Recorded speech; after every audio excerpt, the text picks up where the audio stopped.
الحمد لله وكفى والصلاة والسلام على من لا نبي بعد وبعد. Alhamdulillah, we've come so far because today we're looking at the interim period after the demise of the Abbasid governance, the Seljuks, and the rise of the Ottomans. We're looking at a time period of 662 to 762. The interim period, the Seljuks and the rise of the Ottomans, is from 656 to 699, that particular area. But we're going to go further because obviously we're covering a century at a time. We need to keep a short recap of what's happened so far with regard to the governance. We ended on a low point the last session because we had the judiciary exterminated, and the khulafa, figureheads that they were, some of them being oppressive as they were, exterminated. Baghdad destroyed, the river Euphrates running black for 9 months with the ink of all the books thrown into it. Let me say as a beginning point, there were scholars who split into two camps regarding the devastation that happened. There were those who stayed behind and fought the Tatars until they died. They just fought them. With everything they had, they fought the Tatars. Fought until they died. Some, in the aftermath of the devastation, when they saw that the books and the knowledge were being annihilated, memorized heavily and took whatever written material was left over and came to Damascus. If you look at the amount of written literature that was destroyed and what was taken to Damascus, you will find that 85% of the knowledge was kept and restored from Baghdad to Damascus, just in the heads and hearts of people. The remaining 15% was quoted in other commentary literature by those scholars.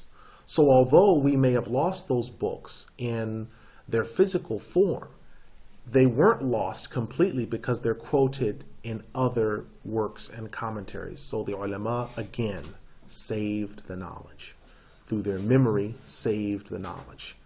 You have books, for example, during one of the massacres of the Franks, or the Franj in Andalus, Taj al-Urus was one of the works that came under attack.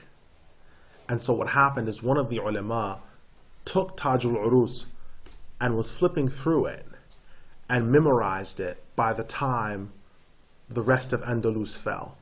Took it to Iraq and recited it from memory and had it written down. There were very few mistakes other than diacritical markings, like instead of duriba, daraba, and things like this. But it was by and large preserved because, again, the ulama protected this religion. And I cannot stress it enough to you that the people that have been in charge of this religion, as the Prophet ﷺ said, the scholars are the inheritors of the prophets. They protected this religion by their memory, by their sacrifice, and their dying. Now, from the years 656 to 660 AH, after the slaughter of the Abbasid rulers by the Mongols, or the Tatars is their more common historical name because there were a particular brand of them called Tatars. There were no Khalifas, Abbasid or otherwise. There was no Khilafah. From 656 to 660, there was no Khilafah.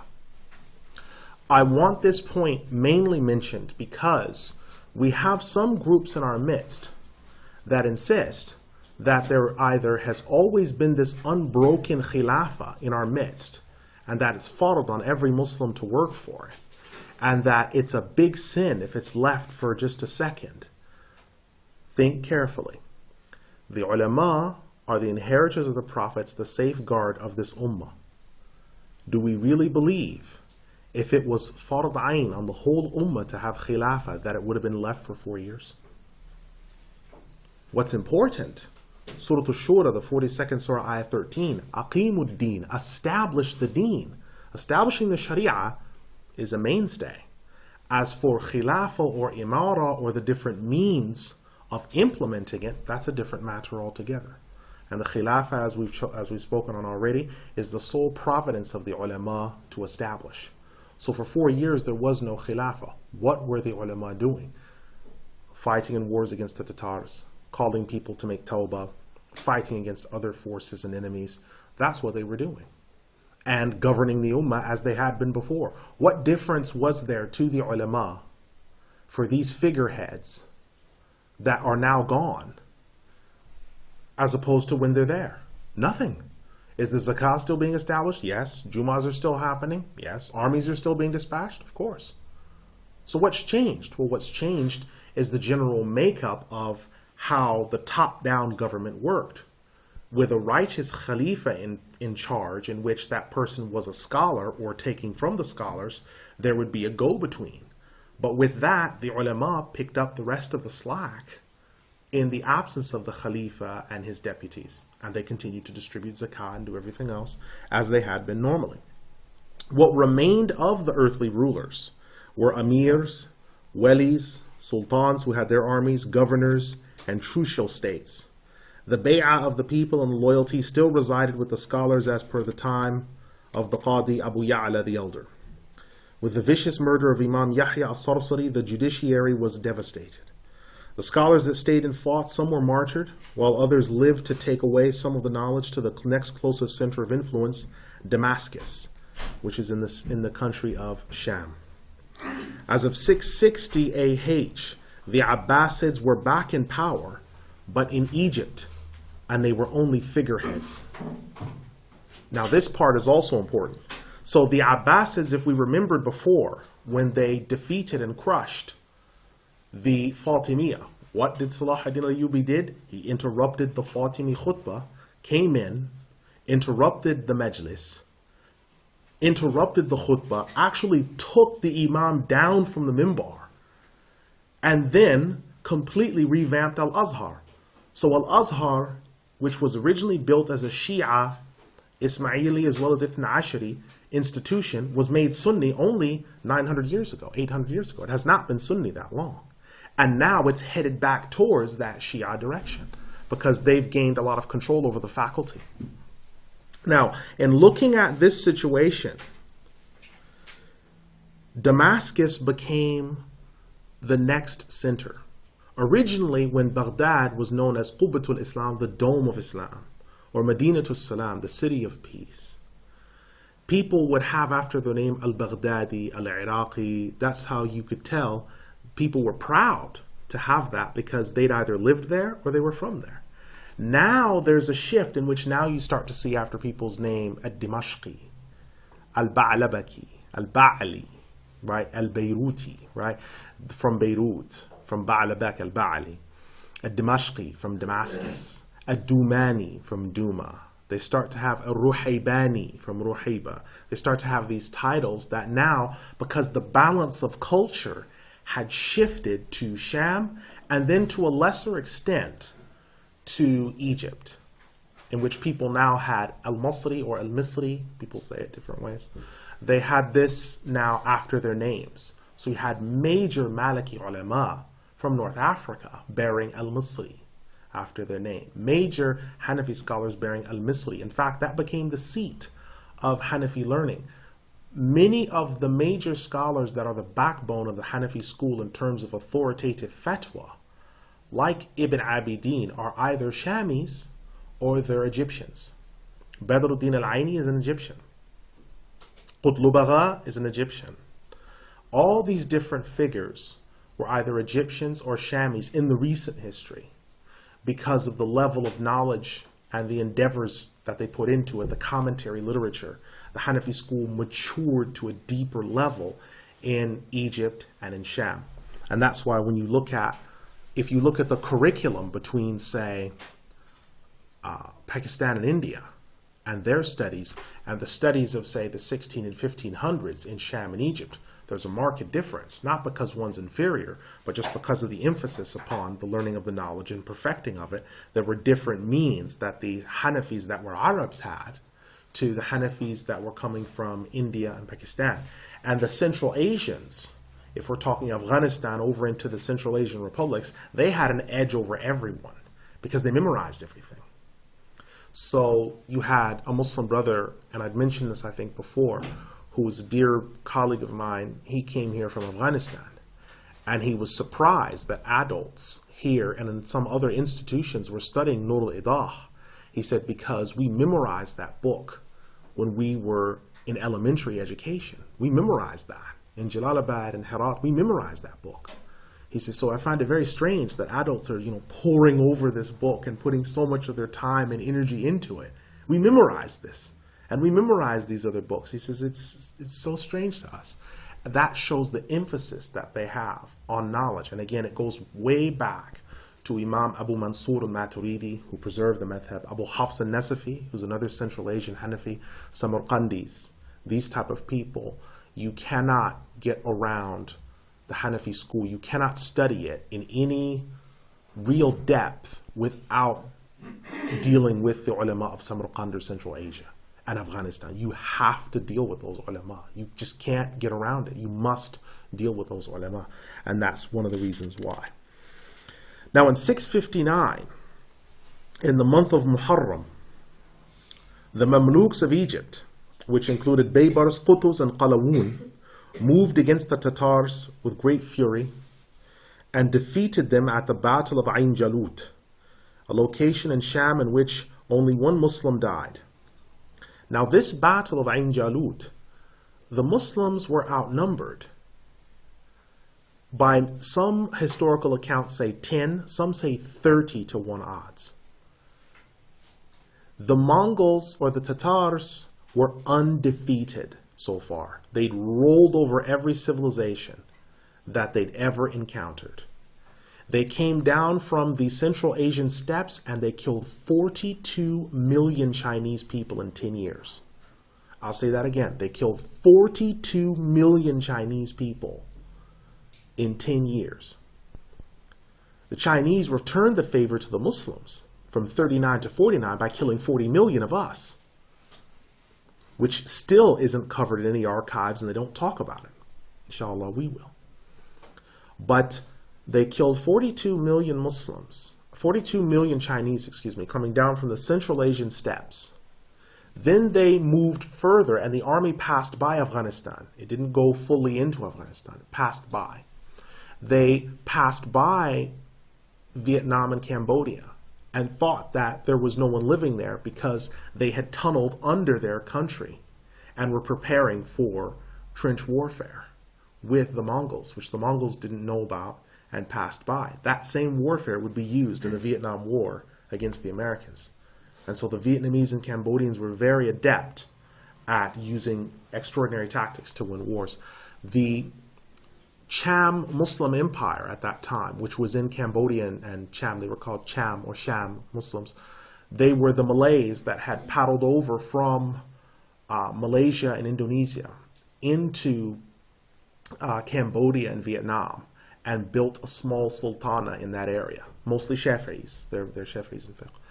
They were affected by the Mongols, but only slightly. The Mongols rolled over Baghdad, as we obviously covered, and they rolled over areas in the former empire of Iran. So everywhere they went, the people either hid, they were rolled over and incorporated, or devastated. As a quick explanation, the Tatars, their religion was shamanism, which is the belief in ancestor and spirit worship. Festivals tend to center around the worship of ancestors. If anyone's ever seen, an example of shamanism would be if you've ever seen the Japanese festival of Obun, where they leave food out for their ancestors once a year. And they come and they worship their ancestors and ask them to forgive them and to bring them good luck. This is shamanism. That is the very essence of shamanism. It's different to animism slightly, but that is shamanism. the use of incantations to remove spirits and devils. And the Tatars, some of them feigned Islam, Judaism, or Christianity, but they would always syncretize. And syncretism is where you make a collage of different religions into one religion.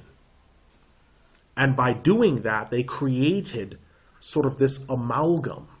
And so a Tatar, he would tell you, if you asked him, what religion are you? He'd say he was Christian. But you would not be able to tell the difference between his worship, his actions, his character, and someone practicing pure shamanism. Because he didn't see that there was any contradiction between the shamanism that he practiced and Christianity. They wrote out a book of laws, which inshallah we'll be covering next week, called Al-Yasiq, which supposedly in their language is supposed to mean the Constitution, and bears a striking resemblance to the U.S. Constitution, which obviously we'll talk about later. But the Mongols, or the Tatars, brought with them, as you'd see, empires that they took over. They would kidnap or incorporate or engulf people, and you'd see the Tatars, and there'd be people praying Salah, and then other people would be burning incense, and then some people would be facing the place of direction for Jews in prayer. Some people would be burning incense as Buddhists, and there'd be all these other things going on, and they'd all be prisoners within this huge Tatar army, because they just upheld all of this. And so it was a strange sight when people would look at the army of the Tatars, because they carried their prisoners everywhere with them. And so you'd have an army of 200,000, and maybe 50,000 of those were prisoners, because they carried all their people with them, their food, their prisoners. And obviously as they spread from one area to another, the army got bigger and bigger and bigger. Now, before Baibars' time, they used to send letters to individual rulers and say, in the letter, they would usually say something intimidating, like, we are the Tatars and our ruler is Genghis Khan. We devour civilizations. Our horses have necklaces of skulls of your kindred loved ones just north of you, or wherever direction that they were from you. And they did. They used to have ears as necklaces, and they would have skulls that they put around the necks of their camels or their horses, and their armor. They would use human pelts, and they would tan human pelts as leather and use that for the armor for their horses. And so someone writes you a letter like that and says, you can either surrender and live in fear but safety, or try to fight and meet the same fate. And that the letter would just cut off. And obviously they would send out their scouts and everyone to go and surrender and capitulate. And if the Tatars felt that was necessary, they would accept their capitulation. If not, they'd devastate the township. Sometimes they wouldn't keep to the precepts that they espoused in their letter. They made a mistake, though, when they sent a letter to Baibars, because they sent a similar letter that we are the wreckers of civilization. We are those who make mothers bereaved of their children. We annihilate every enemy that we find. And the letter cut off abruptly. And Baibars and some of his generals had them send a letter back to say, let us introduce ourselves to you. We are the humiliators of innovation, the destroyers of kufr, those who send those who reject faith to a fire that will last for all eternity, where the wrath of Allah shall abide. Prepare to meet your doom. And the letter just cut off. And that was the Muslim response to the Tatars. Now, you have to remember, the Muslims, they were in a really tight situation. The Crusaders, or the Franj, were still in North Africa and in Andalus. And they had, coming from the east, so you have a Western empire and an Eastern empire that are both pressing on the Muslim world. As they were pressing on the Muslim world and applying all this pressure, the issue that was in everyone's mind was, what are they going to do? And so on Friday, on Jummah, the Mamluks roused the people and said, we will march out and we shall return. And when we return, we shall return the same as how we left if Allah wills. Only we shall return victorious. And so huge amounts of people signed up for battle with them. They marched out and they were victorious. And it was one of the most decisive and one of the most mismatched wars of history, where you had an enemy that was between 15 and 30 times the underdog, and he still lost. Unprecedented. The only example we probably have of that in modern times was the recently deceased Soviet Union and the dying Americans in Afghanistan. Both of them meeting an icy fate in the graveyard of the armies in Afghanistan, or the fate the Americans met with the Vietnamese. Massive army, huge resources, a smaller enemy, but more determined and able-bodied and agile. So Baibars, Qutuz, and Qalawun defeated them at Ain Jalut, and only one Muslim died in that war. Only one.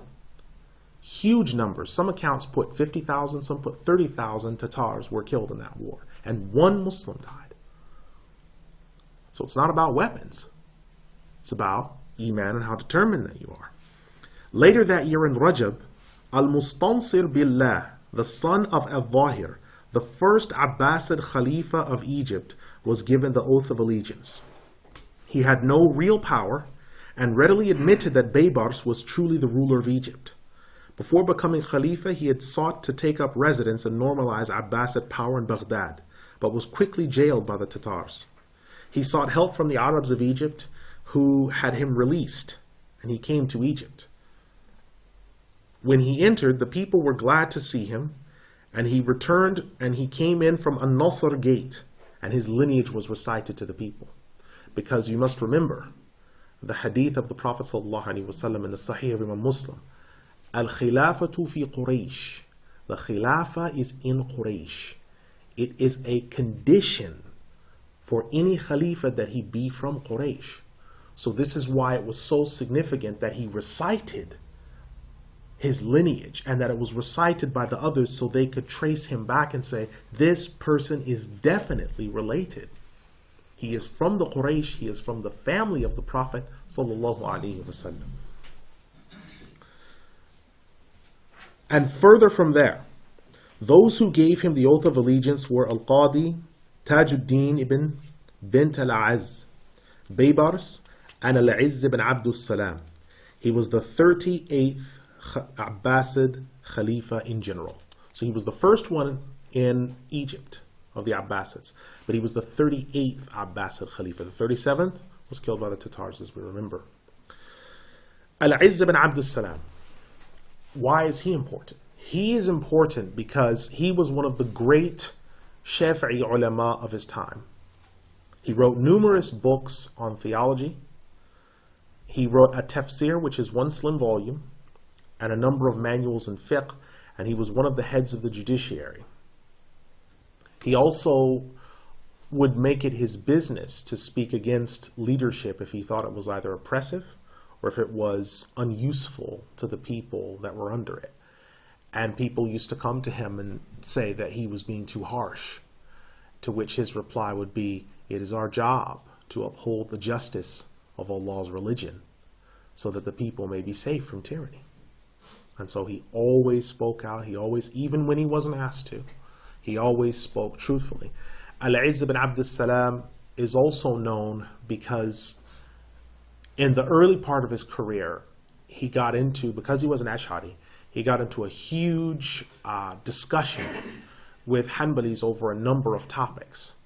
And it soured relations for a number of years because one of the things that he'd been told is do not bring up these ancillary issues because they're going to divide people. Stay quiet about these things. Don't discuss these matters because you're going to divide people.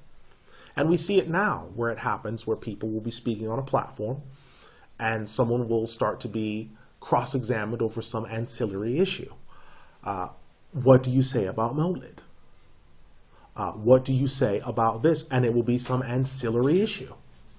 And they will build that ancillary issue as a basis of whether or not to pray behind the person, to work with them, to be on good terms with them, and it will cause divisions.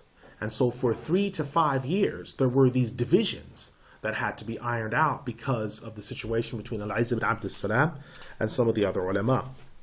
In 660 AH, the Tatars took Mosul after they committed a really bad act of treachery. They told the people that they would have safety, and the generals that were coming to see them for an armistice, that they'll have safety. When they arrived, they butchered them. They decimated them and took over, which is not a problem if you look in the text of Al-Yasiq. The same text of Al-Yasiq, which gives them the permission to be treacherous, also says that if someone throws food to someone else in order for them to catch it, the person that threw the food should be killed because they should have more respect for food. But in the same document, they allow you to commit treachery against other people, which is strange, but that is Al-Yasiq. In 661 AH, a meeting was convened with the scholars of Muslim Orthodoxy, and the great-grandson of Al-Mustarshid Billah was declared the 39th Caliph of the Abbasid government in Egypt. His name was Abu al-Abbas al-Hakim bi-Amrillah al-Abbasi. He ruled for 40 years. One of the first to give the oath of allegiance was Al-Zahir Baibars al-Bunduqari. Baibars decided to take Sham over in this year and use it as a buffer zone to the Mongols and launch attacks on them from cities near Damascus. It proved effective, and the head of the Mongols at the time, Hulagu Khan, was defeated. He was often called the Great Khan. Generally, when people took over in battles from the Tatars, the ruler over the Tatars would be called the Great Khan. And Khan is, in Arabic, is usually, it has two meanings. One of the meanings of Khan in Arabic means treacherous. That's one of the meanings of the word Khan in Arabic. It means treacherous, to be a traitor. Like a Kha'in is a cheater, a treacherous person, someone that's untrustworthy. But another meaning of Khan in Arabic is when you have someone who is a head over a troop of 6 or more people. That person is also a Khan. And so the second meaning was used for Hulagu or Hulugu Khan, which is that he was the head over that troop of 6 or more people because he was the head over the Tatar army. Now, Baibars gave the oath of allegiance to this second Khalifa who took over after the first one died in 661 AH. Baibars was using the areas of Sham as a buffer. So he went out and just began taking sections of it over, not speaking to the Khalifa, taking advice for him, because the Mamluks, most of them, by the time a Mamluk had been, say, from 9 years old up until his 20s, he will have memorized part or all of some 15 or 16 books on fiqh, creed, tafsir. He would memorize the Quran, war. So these people were scholars in their own right and weren't looking to give permission or ask permission or take permission from a Khalifa who was a figurehead. Baibars said on one occasion, when he was asked about the Abbasid Khalifas who he respected, he said, "I saw them at times as nothing more than men who we used to take from dinner party to dinner party, and they would enjoy themselves." Meaning that they had no real power other than some of the barakah that they had. Oh, they're related to the Prophet ﷺ, and that's all they had. They couldn't draw up armies. They couldn't dispatch battalions. They didn't have any strength. They couldn't send out warships. They had no power. The real people were the Mamluks, and they were the ones that had the power.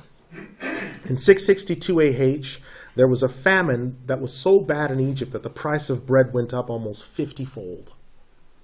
So the famine that spread in Egypt, and Egypt is generally known as the breadbasket of North Africa. Bread and rice are the two staples that Egypt is known. It's the breadbasket. And now today, Egypt is suffering from the same situation where there are massive bread lines. Why? Improper crop rotation, bad spreading of wealth, squandering of natural resources and wealth, and just general tyranny. And because of all of these things, the common people suffer. Now a dead child was brought to Baibars one day bearing 2 heads, 4 eyes, 4 arms, and 4 legs. He did not know what to do about the situation.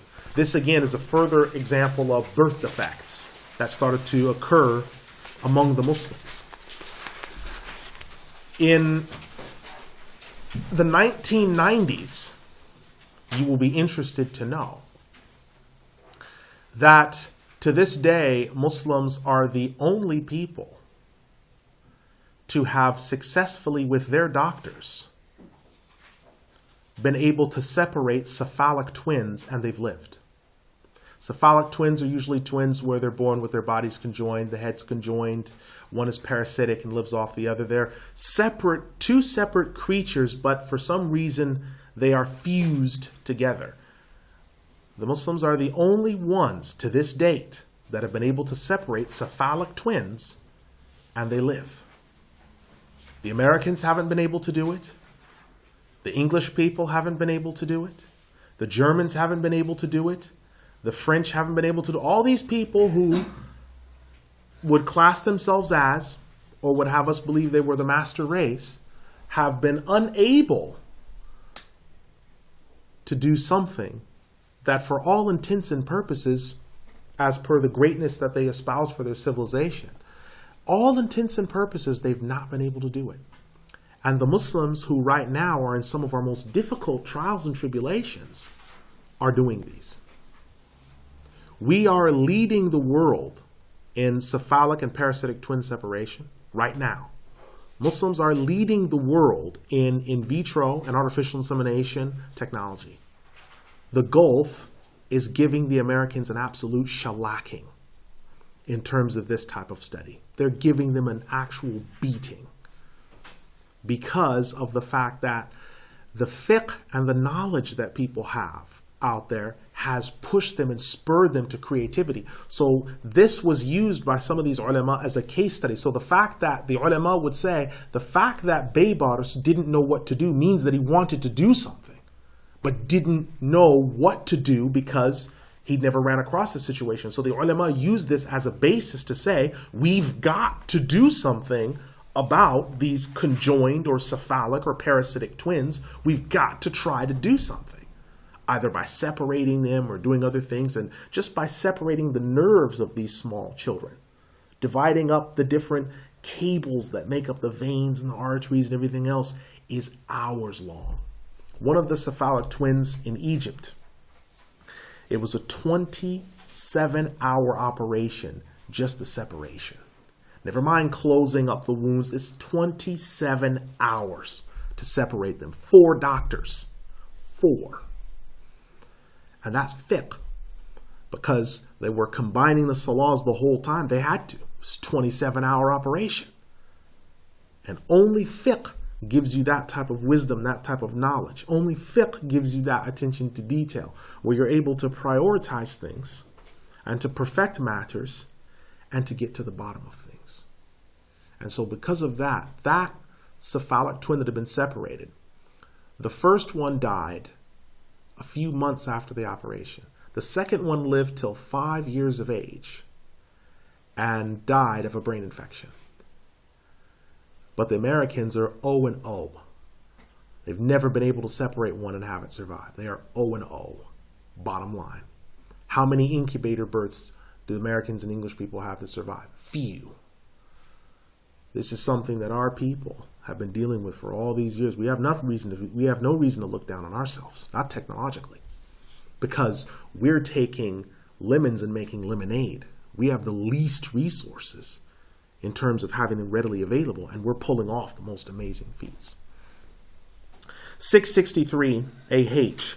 Al-Funush and Ibn al-Ahmar in Andalus had just engaged in another huge war that would decide the future of the entire peninsula and would later become Spain.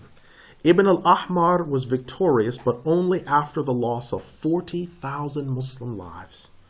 The Tatars continued to absorb sections of area around Sham and outlying provinces. So all this is going on where you have a sweep of Franj coming down and trying to establish a foothold there, and then coming down in a pincing movement and trying to keep a foothold in Sham. So Sham is there in the east, in the west is Andalus, and the Tatars are coming down from the north, sweeping down. So you have two external enemies. And people say that Hitler's mistake was fighting a two-front war. We will show you, inshallah, as history goes on, that Muslims have fought 2- and 4-front wars and won for years, because Muslims are an inventive people. Now we look at the years from 664 to 676. Hulugu Khan, head of the Tatar and Mughal armies, he died in 665 AH. He left behind 17 sons. His successor was Abgha. He read numerous books but kept his shamanistic beliefs. The Great Khan, as he was called, was the son of Genghis Khan. Baibars swept in and took Jaffa in the year 666 AH and began to consolidate his own governorate. He would find himself later falling out with Imam Nawawi, who on account of him and his policies refused to eat the oranges of Damascus. The Imam believed that the method of the conquest of Baibars had been unjust, and so the food from the trees would count as stolen and thus not valid to eat. So Imam Nawawi, rahimahullah, Imam Yahya Nawawi, the one who wrote the 40 hadith, had personal issues with Baibars regarding the policies that he implemented, and because of this, Imam Nawawi's fatwa on the oranges of Damascus was don't eat them, and I don't eat them. And that's principled because Damascus at that time was known for its oranges. They were quite large, they were luscious, and he said, don't eat them, I don't eat them. And they said, well, then what shall we do? And he said, to eat any other fruit, but do not eat these. Because Baibars was sometimes called Al-Malik al-Zahir, the victorious and manifest king, in which what Imam Nawawi would do is he would alter the ra to become a lamb, so it read Al-Malik al-Zalim, the oppressing king. And he would know that it was Imam Nawawi doing that. When it would be altered in a letter or in any correspondence, he would arc the ra slightly so it looked like a lamb, Al-Malik al-Zalim, the oppressing king. And it started a little trend to where other ulama would start doing it as well. And so then it became difficult to trace exactly who was responsible for this. But the trendsetter was Imam Nawawi, rahimahullah. And he was responsible for this. And they began to have a lot of fallings out over this issue. At the year 667 AH, 200 boats, some accounts say more, were destroyed by strong gale force winds, and many people died. In the year 668 AH, Baibars stormed the last of the Ismaili Hashishiyun castles and took their leader Najmuddin Hassan ibn al-Sha'rani as a criminal. He took him as a prisoner. Now, as a recap very quickly over the Ismaili Hashishiyun, these were the people that tried to assassinate Salah ad-Din al-Ayyubi. They tried to assassinate Imam Muwafiquddin ibn Qudama.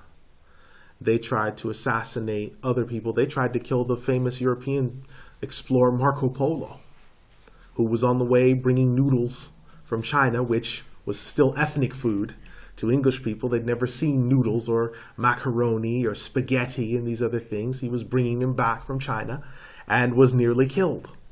But he was given safe passage. After surviving the assassination attempt, he was given safety. I'll mention Hassan al-Sabah very quickly. Again, he was the founder of the Hashishiyun. He gave them hashish to smoke in a large dose, and they would pass out, any follower that wanted to join their group. He would then have the body transported to his mounted fortress near a gardened area, in which there would be women and lovely meadows and rivers and lakes, and he would allow them to do whatever they wanted to do for a week. And then after that time, someone would come and drug that person again with hashish or what have you and take them out, and they would be carried down from the layer back to Hassan al-Sabah, who would say, you had been transported by my command to Al-Jannah, the paradise. If you want to go back there, you must do everything I tell you to do. And so you find people who were fervently dedicated, murderous, who would do anything as long as Hassan al-Sabah said, I will one day let you go back. Because they wanted anything to be able to experience what they felt were the delights of the paradise. Baibars brought this cult, who had allied itself with the Crusaders, because they knew their fortunes were few, they were small people.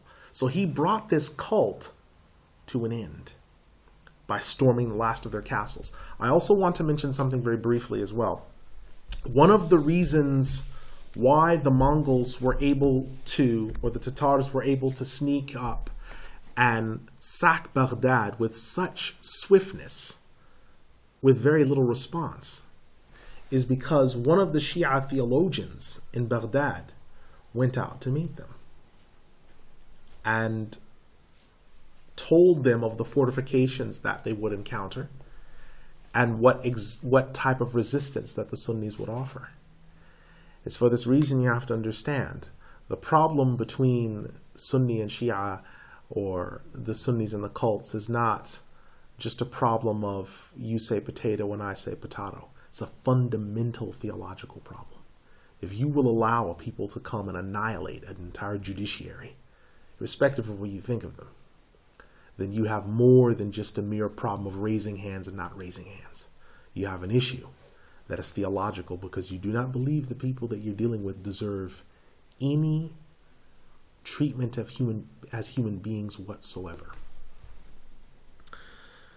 The Tatars in this time destroyed and finished devastating the areas around and including Harran in the year 670 AH.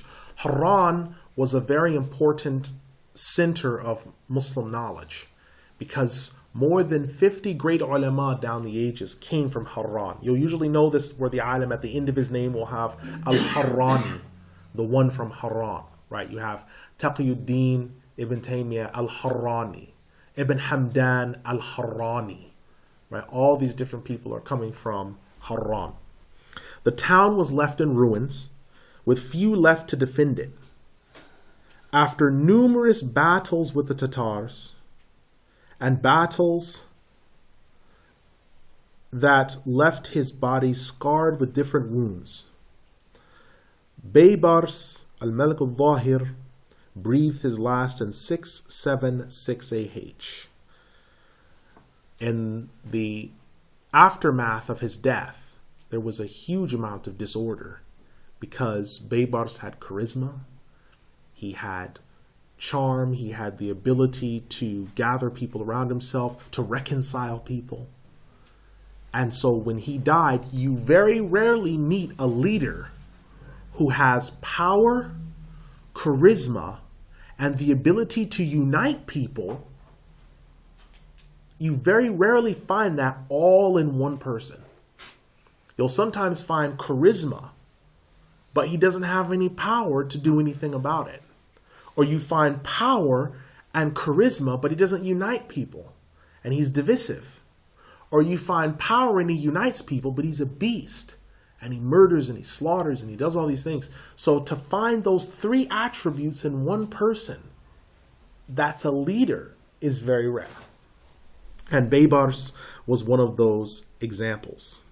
Some people circulated the rumor that he'd been poisoned, but that has not been borne out by any serious historical examination. There have only been one or two sources that have alleged that, and they're much later in the biographical accounts. This was the same Baibars who fought a two-front war, one against the Tatars, as we've already discussed, but also he fought and stopped the Seventh Crusade from one of the kings of the Franks, Louis IX. And he showed that the Christians had lost their resolve. And by breaking the Crusader force with the repeat action rifles that had been invented years before, with the armies that he had, with the strength that he had, he began to get closer and closer to taking down the Crusader castles, because there were still a few that were dotting the landscape. Baibars famously, when he conquered the last of the Crusader castles,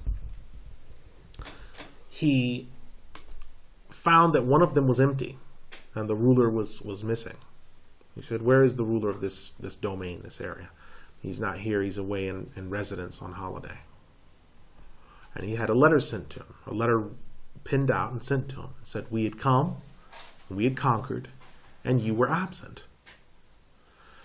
But for your benefit, we shall describe to you what you would have seen had you been here. Had you been here, you would have seen your army decimated, your soldiers beheaded. Had you been here, you would have seen, and he went into this long 7-page explanation of what he would have said, what he would have seen had he come back. And he said, our sincere advice to you, if you would like to see these events firsthand, is to return to your castle. But if you would prefer to hear about it only by word of mouth and writing, it is best for you to remain where you are on permanent holiday. And obviously that ruler didn't return because he wanted to not witness those events firsthand. Now we have deaths during this time. Deaths during this time. You have Abu Mu'ali az-Zabidi, who was a great Shafi'i scholar, and he taught using the methods that had been handed down by Imam Abu Hamid al-Ghazali, rahimahullah. He died in 656. Now, when Imam Abu Hamid al-Ghazali, rahimahullah, when he died in 505 AH, the Shafi'i scholars around him sought to synthesize the means of what he had written and to be able to teach it in a systematic pattern. So you'll find the scholars that will be in Yemen or Indonesia or places like that, they'll have this Ghazali curriculum where they will go through either the whole of Ihya Ulumuddin or they'll take sections of it and really concentrate on those sections. And this is sort of this Ghazali worldview of making people that share attributes of Imam Abu Hamid al-Ghazali. And that will be how people use Imam Abu Hamid al-Ghazali's books from the big Shafi'i ulama. This is what they tend to do. So he was one of the ones that used his methods. Another was Zakiyuddin Abu Muhammad al-Mundhiri. He's the writer of At-Targhib wa Tarhib. This is a famous hadith book. At-Targhib wa Tarhib includes a hadith within it. Targhib means to give people encouragement and to spur them on. And that tends to have a hadith about good things. Being good to your parents, the virtues of the paradise, the virtues of good manners, the benefits of the paradise, the beauties and what you're going to see in the paradise. Tarhib means to warn people against or to put fear into people. Right? It's the same place where we get our word irhab, which is to put fear and put terror in people. Irhab. That has to do with a hadith that have to do with warnings about judgment, impending punishment, Allah's wrath, Allah's justice, Allah's might, Allah's power, Allah's judging, right? Allah being the judge of judges, the king of all kings, the one who solves all disputes, the one who punishes, the one who gathers the hypocrites and the unbelievers in the fire for all eternity, where his wrath shall abide forever, right? These things are tarhib. And he gathered that under one heading as a book that can be taught in seminary. First of all, the sciences of ahadith are in that book. And then secondly, there are points to memorize of creed, manners, morals, fiqh, other things like that. So he was a genius in doing that. You have Abu al-Hasan Ali ibn Abdullah ibn Abdul Hamid al-Maghribi. He is known as Abu al-Hasan al-Shadhili, the teacher of those today who claim al-Shadhiliyah, this tariqah. Abu al-Hasan al-Shadhili is coming from al-Maghrib, this Moroccan area, this horned area of Africa. His methodology was one of sobriety, Abu al-Hasan al-Shadhili. His methodology was one of sobriety, contemplation, fikr with dhikr. That means contemplating and dhikr. Fikr with dhikr. This was his way. And some people saw that his way was so strenuous they used to get worried for common Muslims that might try to follow him, because they thought his way really is better for a student of knowledge or a scholar. But for a common man to try to take that, it could harm their deen, because some people are weaker than others. But other ulama said, no, leave him, because there will be some common Muslims strong enough to bear what he's teaching, and obviously Allah will guide those to him who are meant to be guided, and those who are not, Allah will protect them. So there was some dispute, not about whether Abul Hasan al-Shadhili was upon Muslim orthodoxy or not, but whether or not they should advise people towards him. So people would come and say, what do you say about Imam Abu Hasan al-Shadhili? They'd say, he's a good man. Should I study with him? They say, no, not you. Not you. Not that you shouldn't study with him, but not you, because you're not ready. And then others would come and they say, yes, you. Because you have different ulama that are different capacities that some people can't deal with. For example, everyone can take from Imam Nawawi's Al-Arba'in Nawawiyah. Everyone can take from that. It's a book on hadith. He's made it very easy. He's the people's imam. Everyone can take from that. But some people have to be told, don't study from Imam Tufi. He's a great scholar of usul al-fiqh, everything else, but they'll tell you, don't study from Imam Tufi. Why? Because he's not a scholar? No. Imam Najmuddin al-Tufi is a great alim, but you're not ready for him. You don't understand the usul that he's going to come with. He is called the genius of usuli scholars. He's on such a different level. You'll find out of 10 people that study him, only 3 people understand him. 3 people will understand him because they try to study him by themselves and they don't understand him in his full capacity as who he is. So when they try to study him, out of 10 people, only 2 or 3 will really see, I know where he's going. I understand where Imam Tufi rahimahullah is going. And you'll find people will tend to quote him in English for, say, lax fatwa on certain issues. But they don't realize the areas that they think are lax in, he's actually strict, but they haven't looked at his whole usuli premise that undergirds it. And because of that, they misunderstand, they nullify their wudu, or they nullify their salah, which in turn, if they keep rebelling, they could nullify their shahada because they don't pay attention to these usuli people. Certain people, no matter what you take from Imam ibn Hajar al-Asqalani, no dispute about him. Take from anything you like. But then some ulama, you have to be careful, not because they're deviated, because they're at another level of knowledge. Imam Mahfud al-Kalbadani. I mean, subhanallah, it could take 8 pages just to give commentary on, say, a couple of lines from his book Al-Hidayah. Because he's someone, he was giving fatwa in all 4 schools. He's just at that level. You have to be careful because you could lead yourself astray. And that's why you have to look at these ulama carefully. So Abul Hasan al-Shadhili is one example. He's someone that certain people don't introduce him to. You know that so-and-so's got problems with this, he's got problems with that, he's kind of lazy about his salah. If you try to introduce someone strong like that into the equation, yes, and he used to do this, and he used to do that, they'll say, it's impossible to practice this now. I might as well just go back to raving and doing what I was doing because Islam is impossible to do. Because they'll look at him as an example and say, I can't do this. Islam is just impossible. But other people that are strong, you introduce him. And they say, Subhan, that's where I need to be. That's what I'm going to do. And they start building up and getting stronger. You have to be careful though. And so you have to be careful sometimes which ulama you introduce people to. You then have Shu'la, Abu Abdullah Muhammad ibn Ahmad ibn Muhammad ibn al-Husayn al-Mawsili, who wrote the famous commentary on the Shatibiyah. You have Abu al-Muhassin Yusuf ibn al-Jawzi, who was the judge who took the Khilafah of the Tariqat al-Qadiriyah from Sheikh Abdul Qadir al-Jilani, and he was killed with 3 of his sons by the Tatars in 656 AH. So all the people that I mentioned. So this Imam Abu al-Muhassin Yusuf ibn al-Jawzi, took the Khilafah from Sheikh Abdul Qadir al-Jilani in the Tariqah. In terms of the fiqh, the creed, the understanding of ihsan, he took Khilafah from him. Now this is a very important point. I mentioned this before, and I think it's significant. Anyone who claims lineage to Sheikh Abdul Qadir al-Jilani rahimahullah in a capacity of tariqah, if Ibn Rajab al-Hanbali or Shamsuddin ibn Qudama are not in their Senate chain, they're lying. I'll just be as straightforward as I can.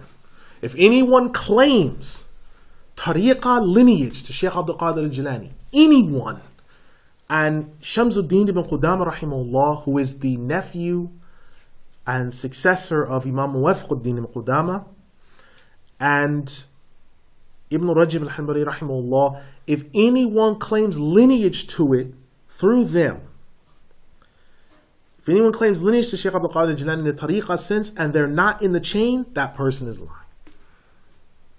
They're either lying or they've been lied to by the person that told them. Because these are the khulafa, the later khulafa of it. This is one of the khulafa. Abu al-Muhassin is unbelievable in terms of his knowledge. Unbelievable.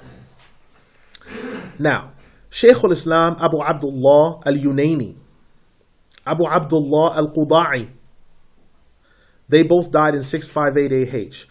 Abu Abdullah al-Quda'i was a famous scholar of Andalus. He wrote a hadith collection that is, some printing houses have it as two collections, some two volumes, excuse me. Some have it as one big volume. You'll sometimes look in some old books, I mean going back hundreds of years, and you'll see someone state after a hadith, Ruwahul Quda'i, has been narrated by Quda'i, right? That's him. He's very strong in hadith.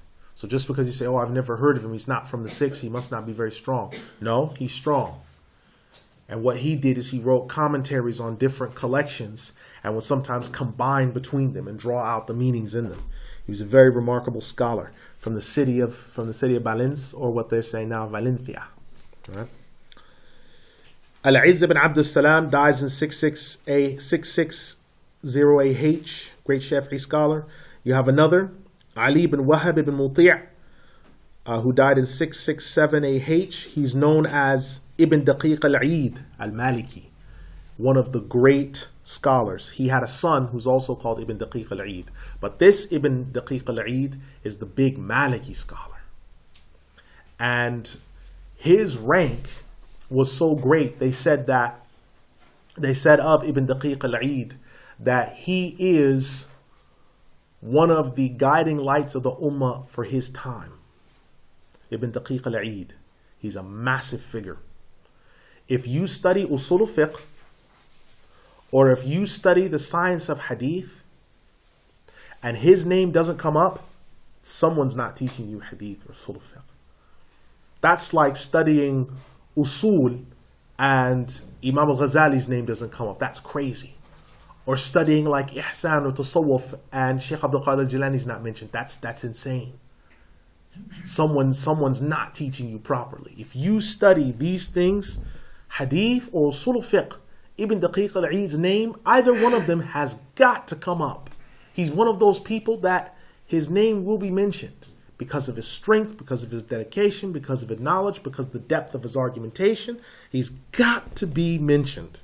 He's got to be. Another is Abu Muhammad al-Mursi, 669 AH. He's one of the successors of Abu al-Hasan al-Shadli.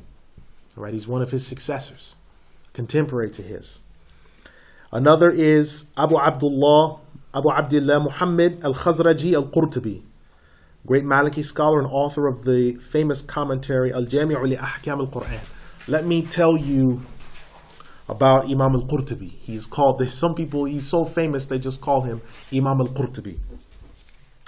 This Imam, he died in 671 AH. He's from Qurtuba, what they're now calling Cordova. Imam al-Qurtubi, rahimahullah, al-Khazraji, because he's from the Khazraj, from Medina. He's from the Khazraj. He's from the Sahaba from the Khazraj.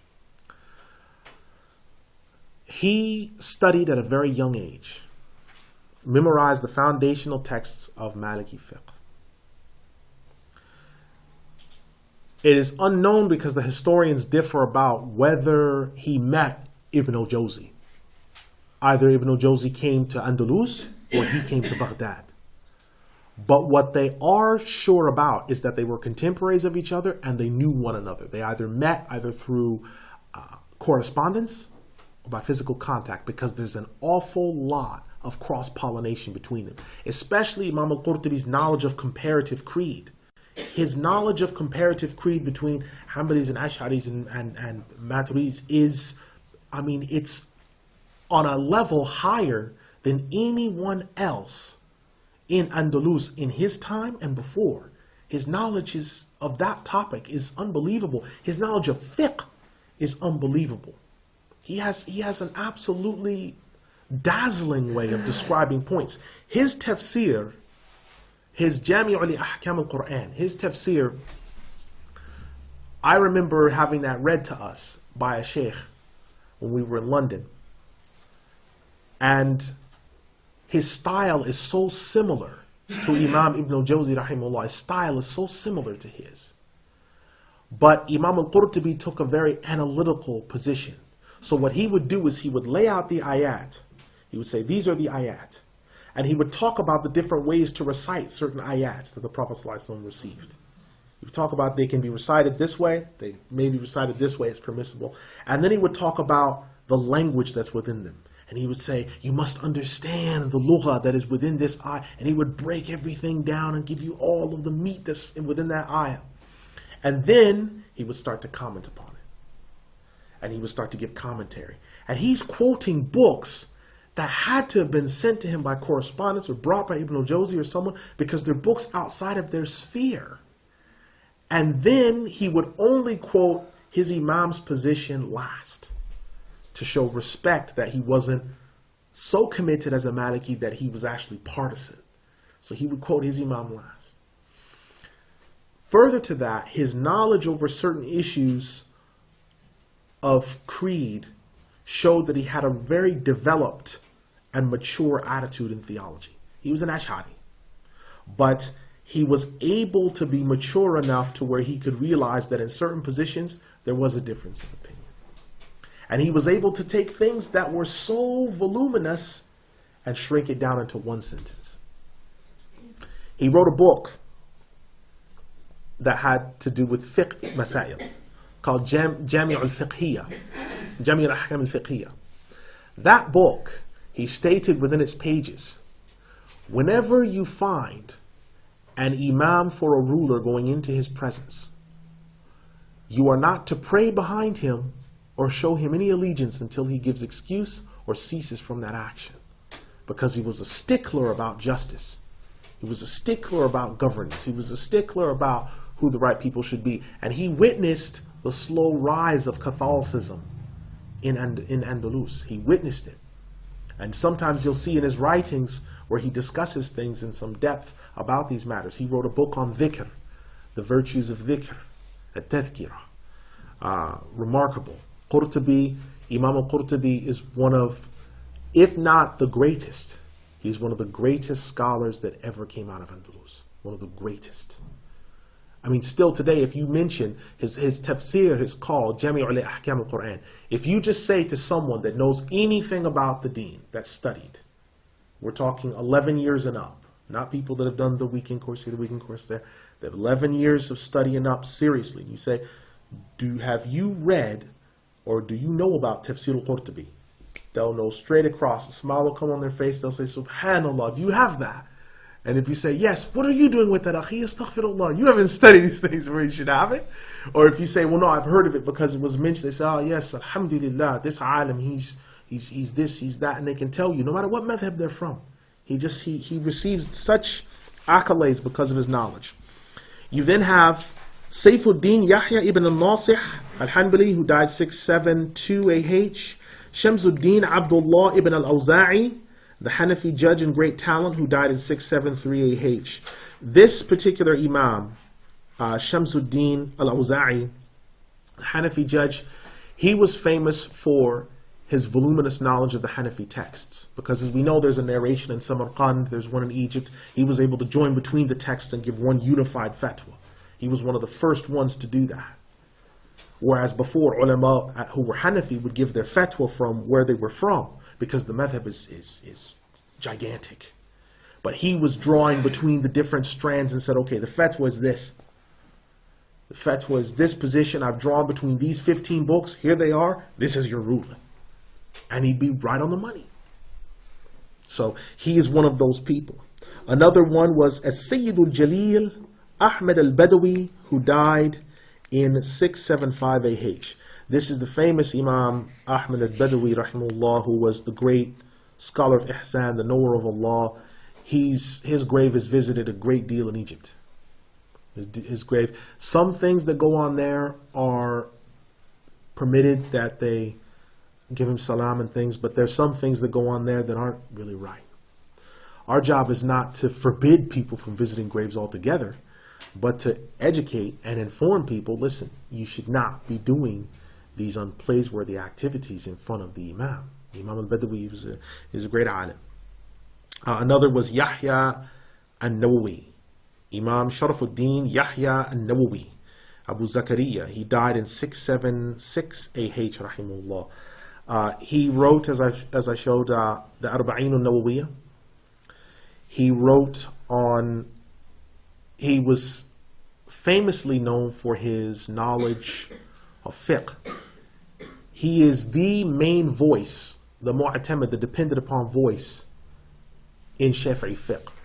So when a Shafi'i will be looking for something, they will be looking in one of his authorized books for the fatwa. There's another book translated of his, which is called Al-Muqasid, which is his slim book on fiqh that he's done. That includes fiqh, some parts of creed as well. Imam Yahya al-Nawawi, rahimahullah, is from the Jamia Umayyah University. He studied there. He also studied and taught and was a rector at the Dar al-Hadith Institute, which requires that the teachers memorize at least 200,000 hadith. So he was no slouch either. He was one of the chief students of Imam Shamsuddin ibn Qudama, rahimahullah, although Imam Nawawi, in his ihsan, his tariqah was Suhr Wirdi. We mentioned who Imam Suhr Wirdi was. He studied with Imam Shamsuddin ibn Qudama, comparative creed and hadith. Had a deep knowledge of hadith with how much he memorized. So when he went from the Umayyah to taking the chair at the Dar al-Hadith, his knowledge was marvelous. He wrote a commentary called Sharh Sahih Muslim. The commentary on Sahih Muslim, it's 19 volumes, 18 volumes in most printings, with the printing of some Mawludi from Al-Azhar. That is one of the best commentaries I've ever read in my short life on the Sahih of Imam Muslim. One of the best I've ever read in my life. It's in Arabic.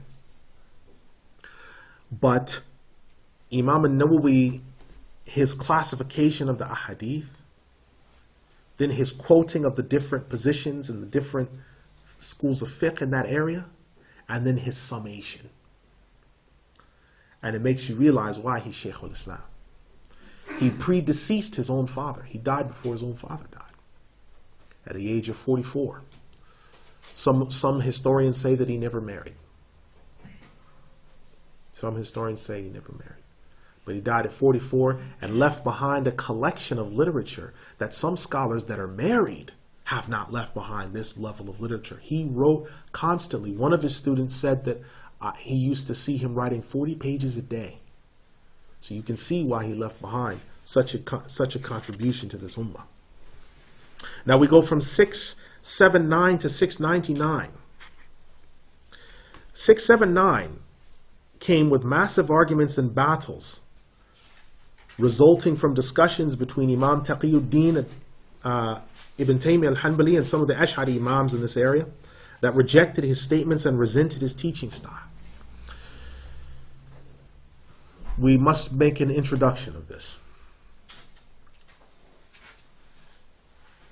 The title Ibn Taymiyyah is, many different scholars have had this title.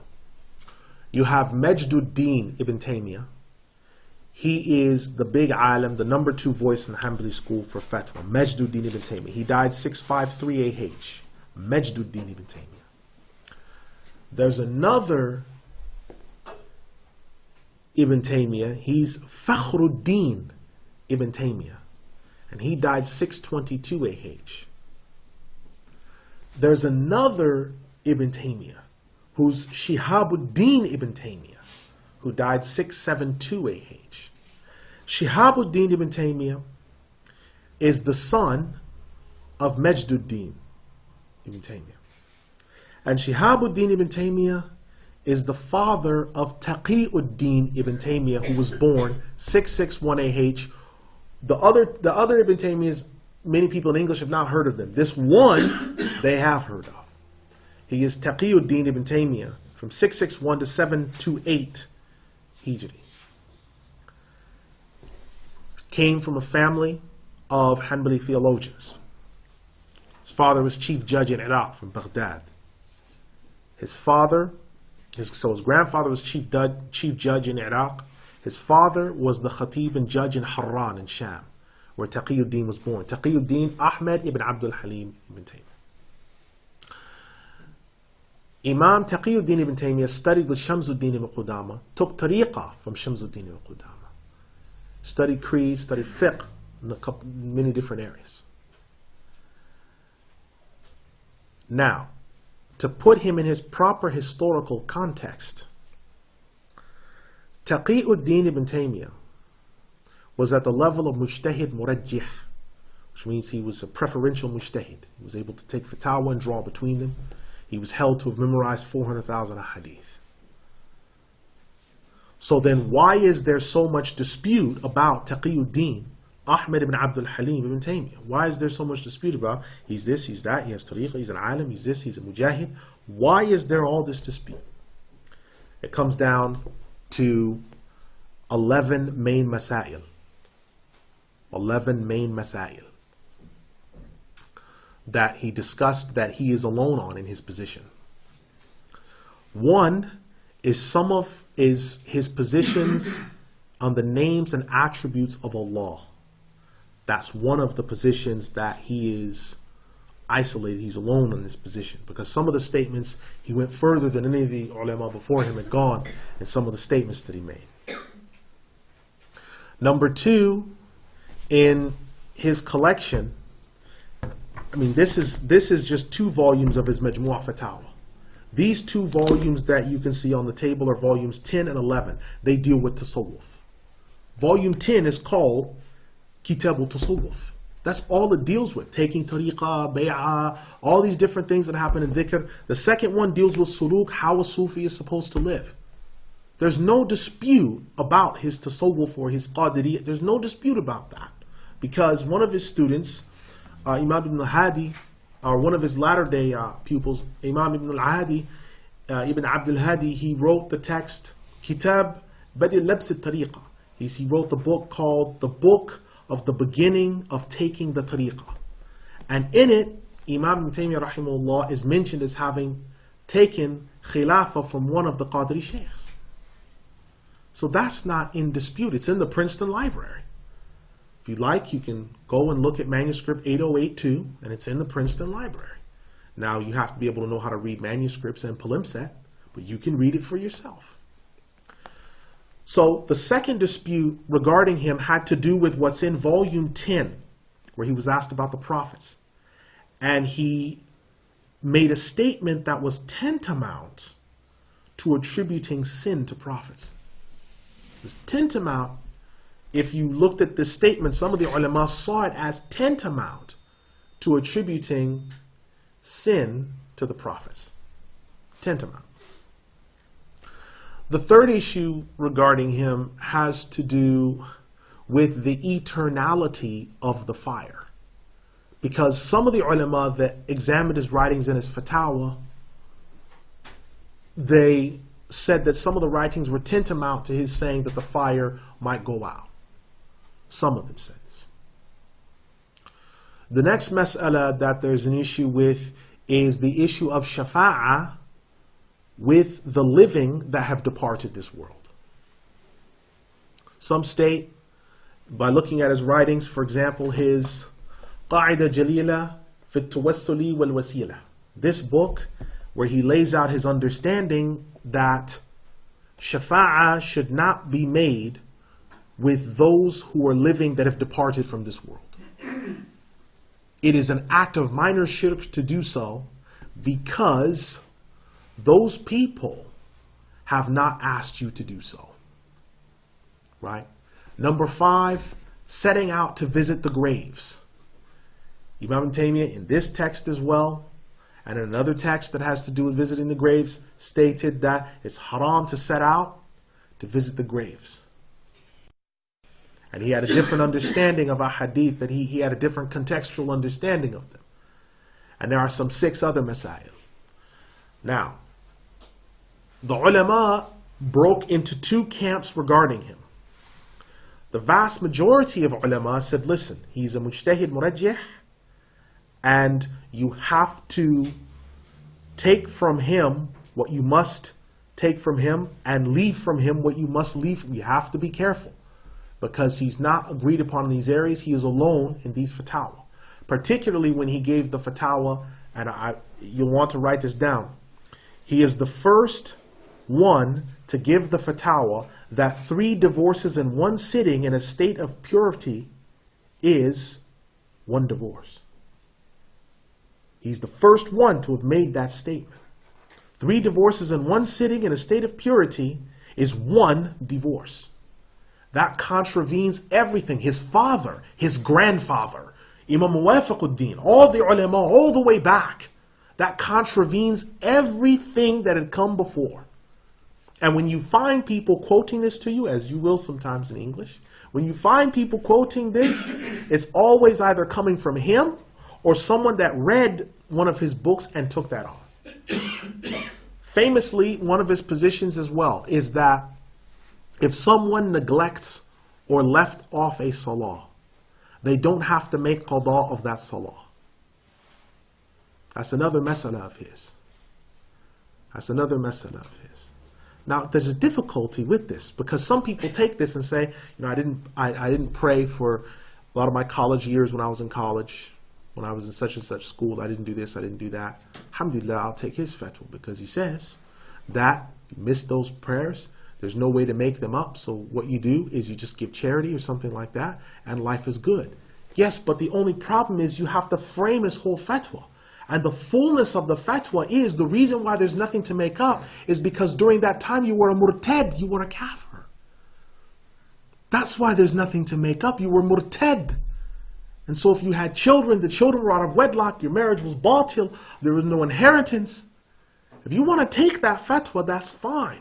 But you have to take him framed in his full historical reality. And it's not pretty in some of the fatwa if you carry them to their full logical end. He once said when he was in Egypt and he met Imam Ata'Allah, Imam Ata'Allah Askandarani, the famous Maliki alim who wrote the Hikam. And he said, Ya Faqih, he said, oh Faqih, to Imam Taymiyyah. He said, why do you have these positions that no one has but you? And he said, some of these positions come from my ijtihad and looking deeply into the text of the book and the sunnah. And he said, tell me about the intercession and tawassul. Why do you forbid it?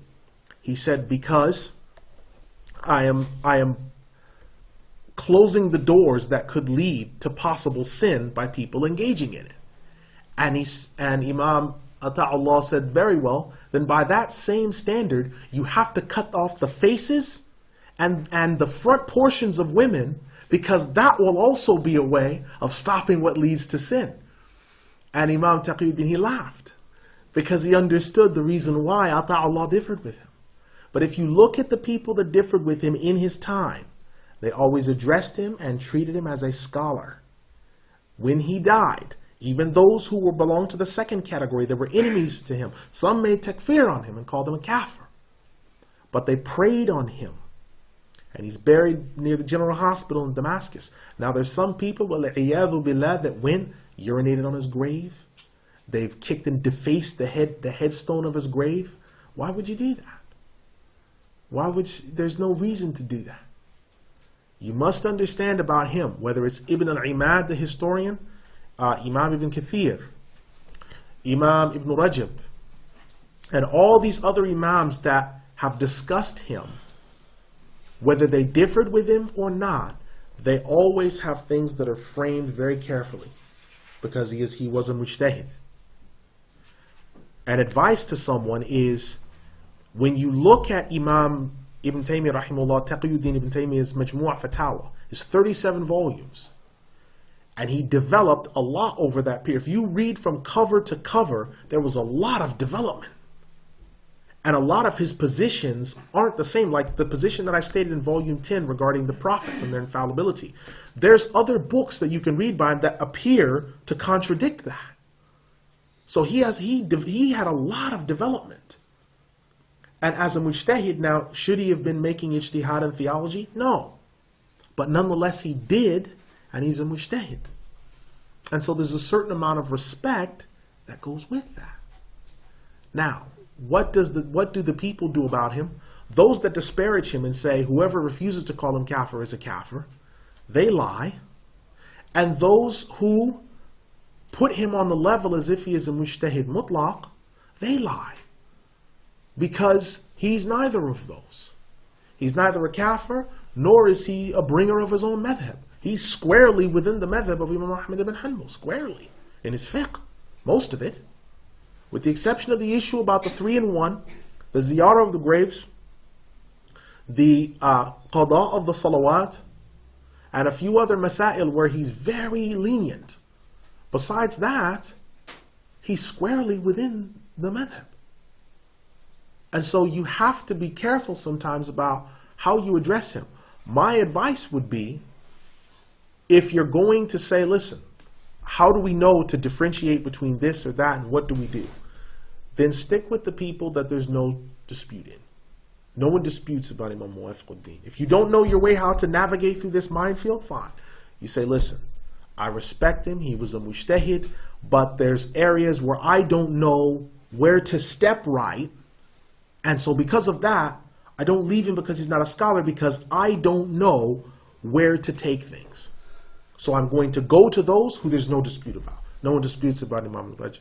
No one disputes about Imam al-Kathir. Right?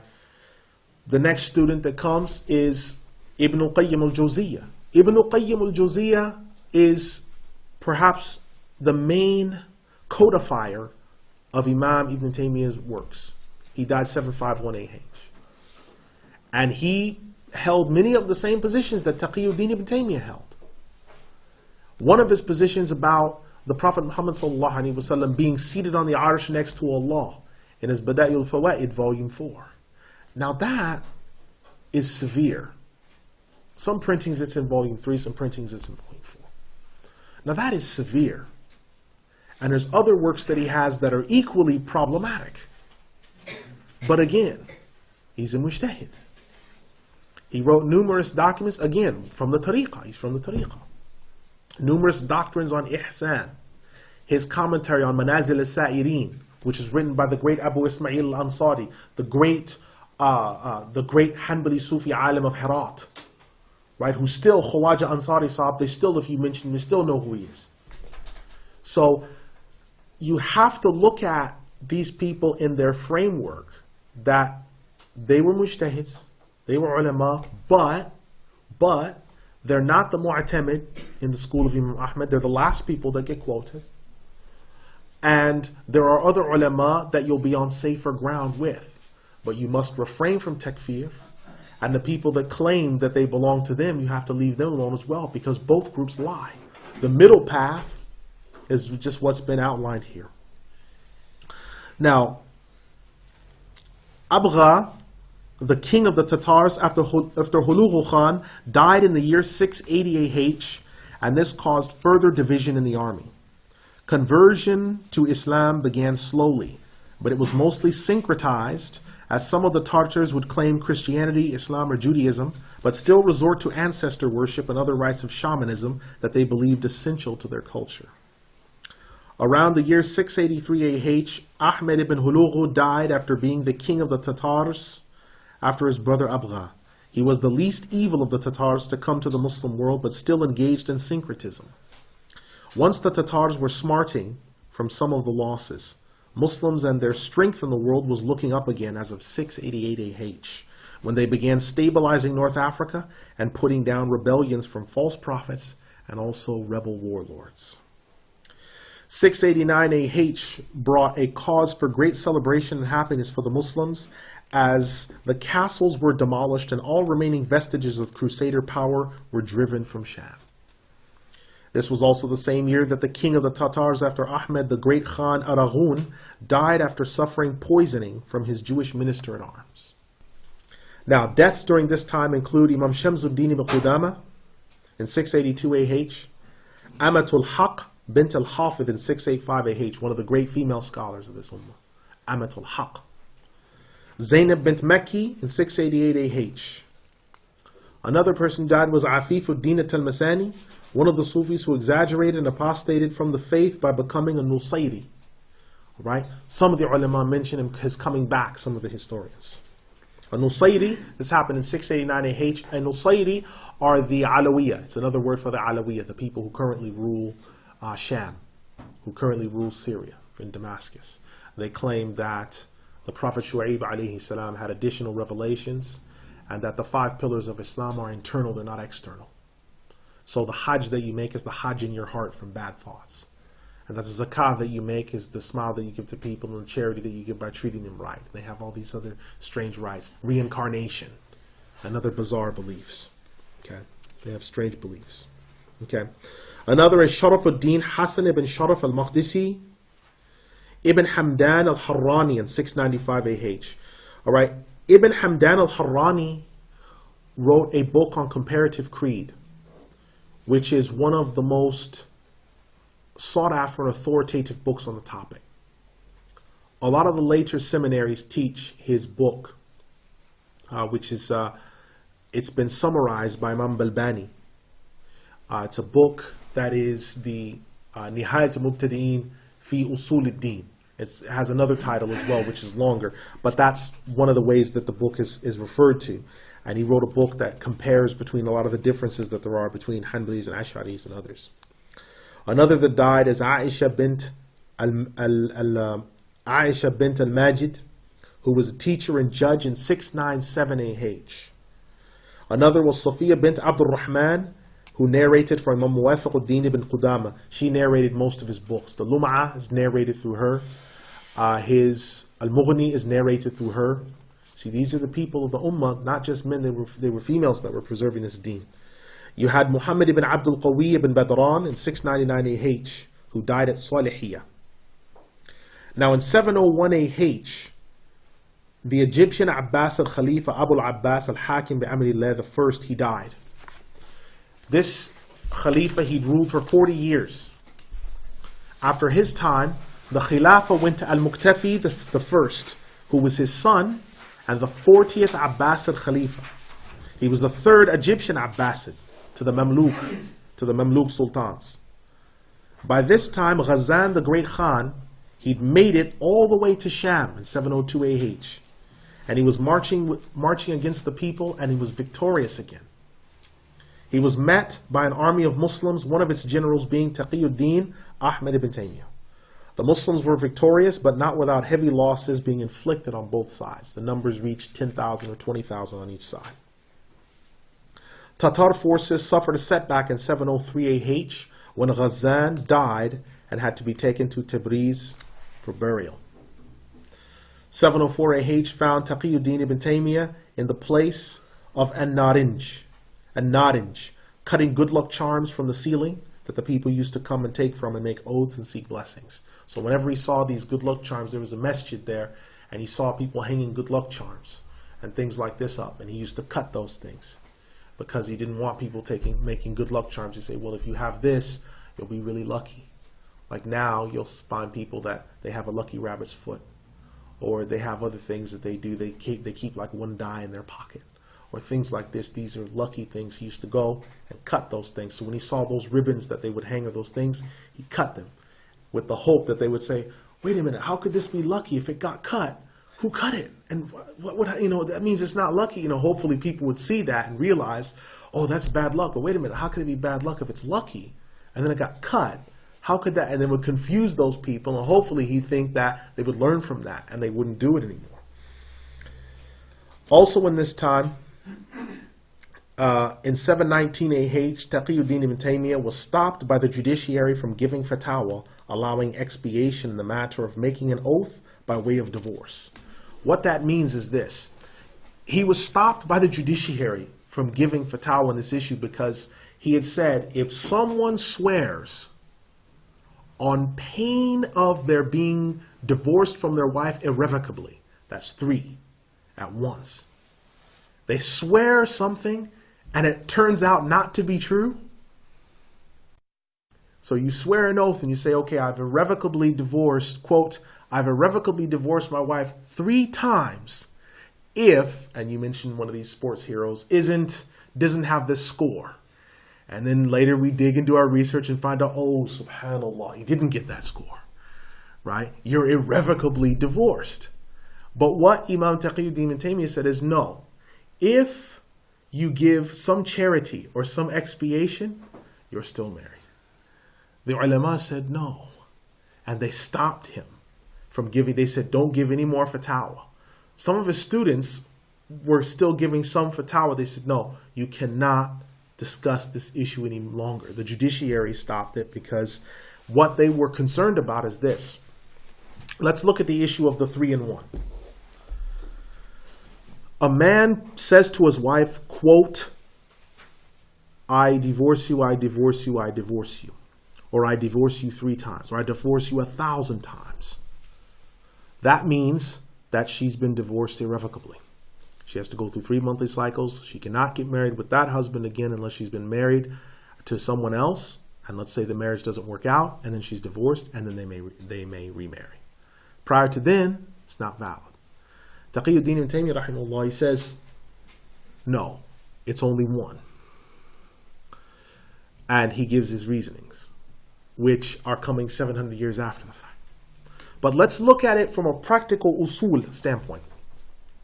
Let us just say that the 3-in-1 is only 1. If the 3-in-1 was only 1 divorce, she could still get married back with him, and the most that you've done is separated them after 1 divorce, which is permitted anyway for her to get married again after 1 divorce.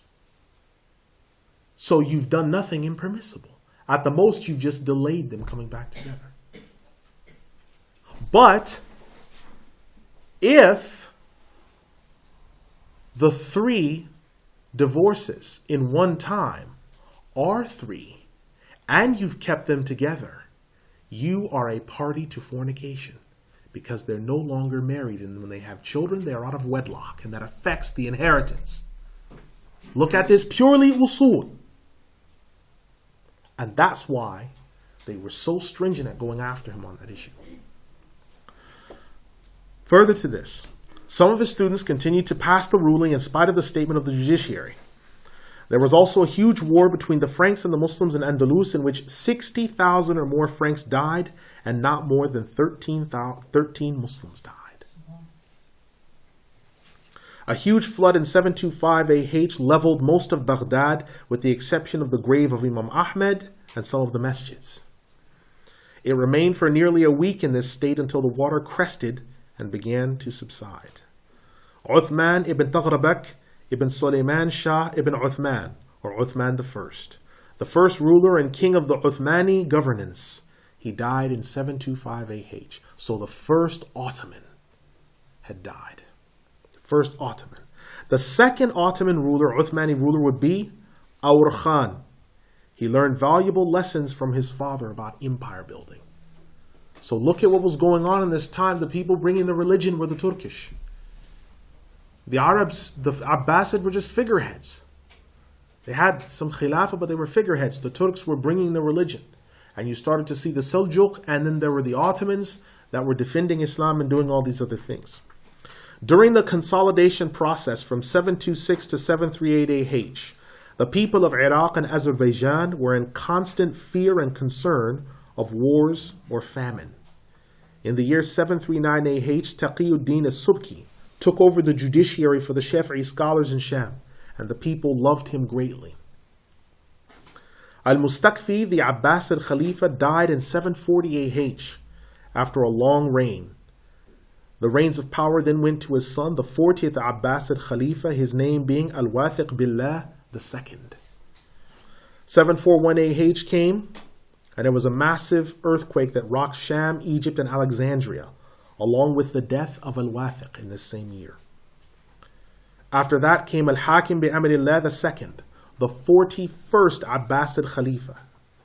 His reign was until 753 AH, after which time Al-Mu'tadid the first, the 42nd Abbasid Khalifa, began to rule. Our Khan al-Uthmani, the second Khalifa of the Uthman government, died in 761AH, leaving it to Murad the first, the third Ottoman Khalifa. Another death came in the year 763AH, but this time it was that of Al-Mu'tadid the first. He left his reign to his son Muhammad, the 43rd Abbasid Khalifa, and he was known thereafter as Mutawakkil ala Allah the first. Okay? Deaths in this year, or in this time, include Wajihuddin at-Tanuhi. He died in 701AH. If you go back and remember the lessons that we did, we went from cover to cover, both volumes of Al-Adab al-Shar'iyyah. Remember how many times Imam Wajihuddin's name came up. Dozens. A fantastic figure. A renowned scholar. Mas'ud ibn Ahmed al-Harithi in 711AH. Safiyuddin Abu Abdullah al-Armawi from India's coast in 715AH, one of the great scholars there. Muhammad ibn Dawood as-Sinhaji. He's the Maliki scholar of Berber origin and the writer of Al-Ajrumiyyah. If you study Arabic grammar in depth, one of the texts that you'll run across eventually is called Al-Ajrumiyyah. This Imam, Muhammad ibn Dawood as-Sinhaji, is a Berber. And he is also known as Al-Ajrum. Now, this text, Al-Ajrumiyyah, is a skeleton of the Arabic language. If you memorize that text, perfect it with the commentary, you know Arabic. You know Arabic. Once you understand the skeleton of Arabic, it's only 600 verbs. It's only 600 verbs. Memorize the 600 verbs. I knew a Muslim brother. He used to be Jehovah's Witness. He became Muslim. Allah guided him to this deen. I used to see him in the library, always reading from this book in Arabic and rocking back and forth in the library chair. I used to wonder what he was doing. And then one day he walked up to me and started speaking fluent Arabic. You know what he was doing? He memorized the 600 verbs. He memorized the 600 verbs. I could not believe it. Subhanallah. He said, yeah. Once I memorized the verbs, just putting things together just came after. He's watching the news and turning the channels and watching the Arabic satellite networks and everything. He was Jehovah's Witness 4 or 5 years ago. This man was a clear-cut kafir. Now he's Muslim and he's fluent in Arabic. He's teaching people Arabic. Amazing. No, it's not that hard. It can be done. It can be done. Now, Imam Sinhaji died 723AH. Taqiyuddin ibn Taymiyyah died in 728AH in jail. Right? He died in jail. He'd been arrested numerous times because of some of the fatwa. Ultimately, he died in jail because of the fatwa. Imam Ibn Qayyim al-Jawziyah was released from prison after Imam Taqi ibn Taymiyyah died. He was released. He died in 751AH. Imam Ibn Qayyim al-Jawziyah is the main narrator and collector of the reason why we have his writings is because of Ibn Qayyim. If Imam Ibn Qayyim had not collected and put all these things together, we probably would not have had the writings preserved in front of us other than quotes in other books. So he did a very remarkable job. Another one is Imam Shamsuddin Muhammad ibn Muflih al-Maqdisi in 763AH. Now we have to talk about him very briefly. Imam ibn Muflih al-Maqdisi rahimahullah, Imam Shamsuddin Muhammad ibn Muflih al-Maqdisi. It is his book that it took us 2 years, Al-Adab al-Shar'iyyah. Allah blessed us to go through that book in 2 years. We ultimately did the khatam in this building here, but we started at my home. He is the writer of that text. He is the commentator on Al-Muqni', and he wrote his book Al-Furu', Kitab Al-Furu', which is a book that deals with the masail in fiqh. He had met Imam Taqi ibn Taymiyyah rahimahullah. He said to him one day, he said, "You're not Ibn Muflih, you are Muflih," which means the successful. It's because any masail that he went into and studied, he mastered them. And this book, Kitab al-Furu', which is in 3 large, thick volumes in Arabic, is one of his most outstanding achievements in the areas of fiqh.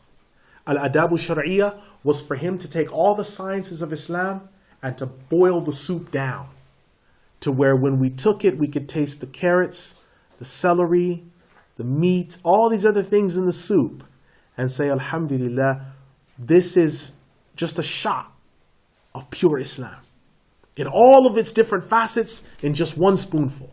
That is Al-Adabu Shar'iyya. That's what he gave you in those 2 volumes.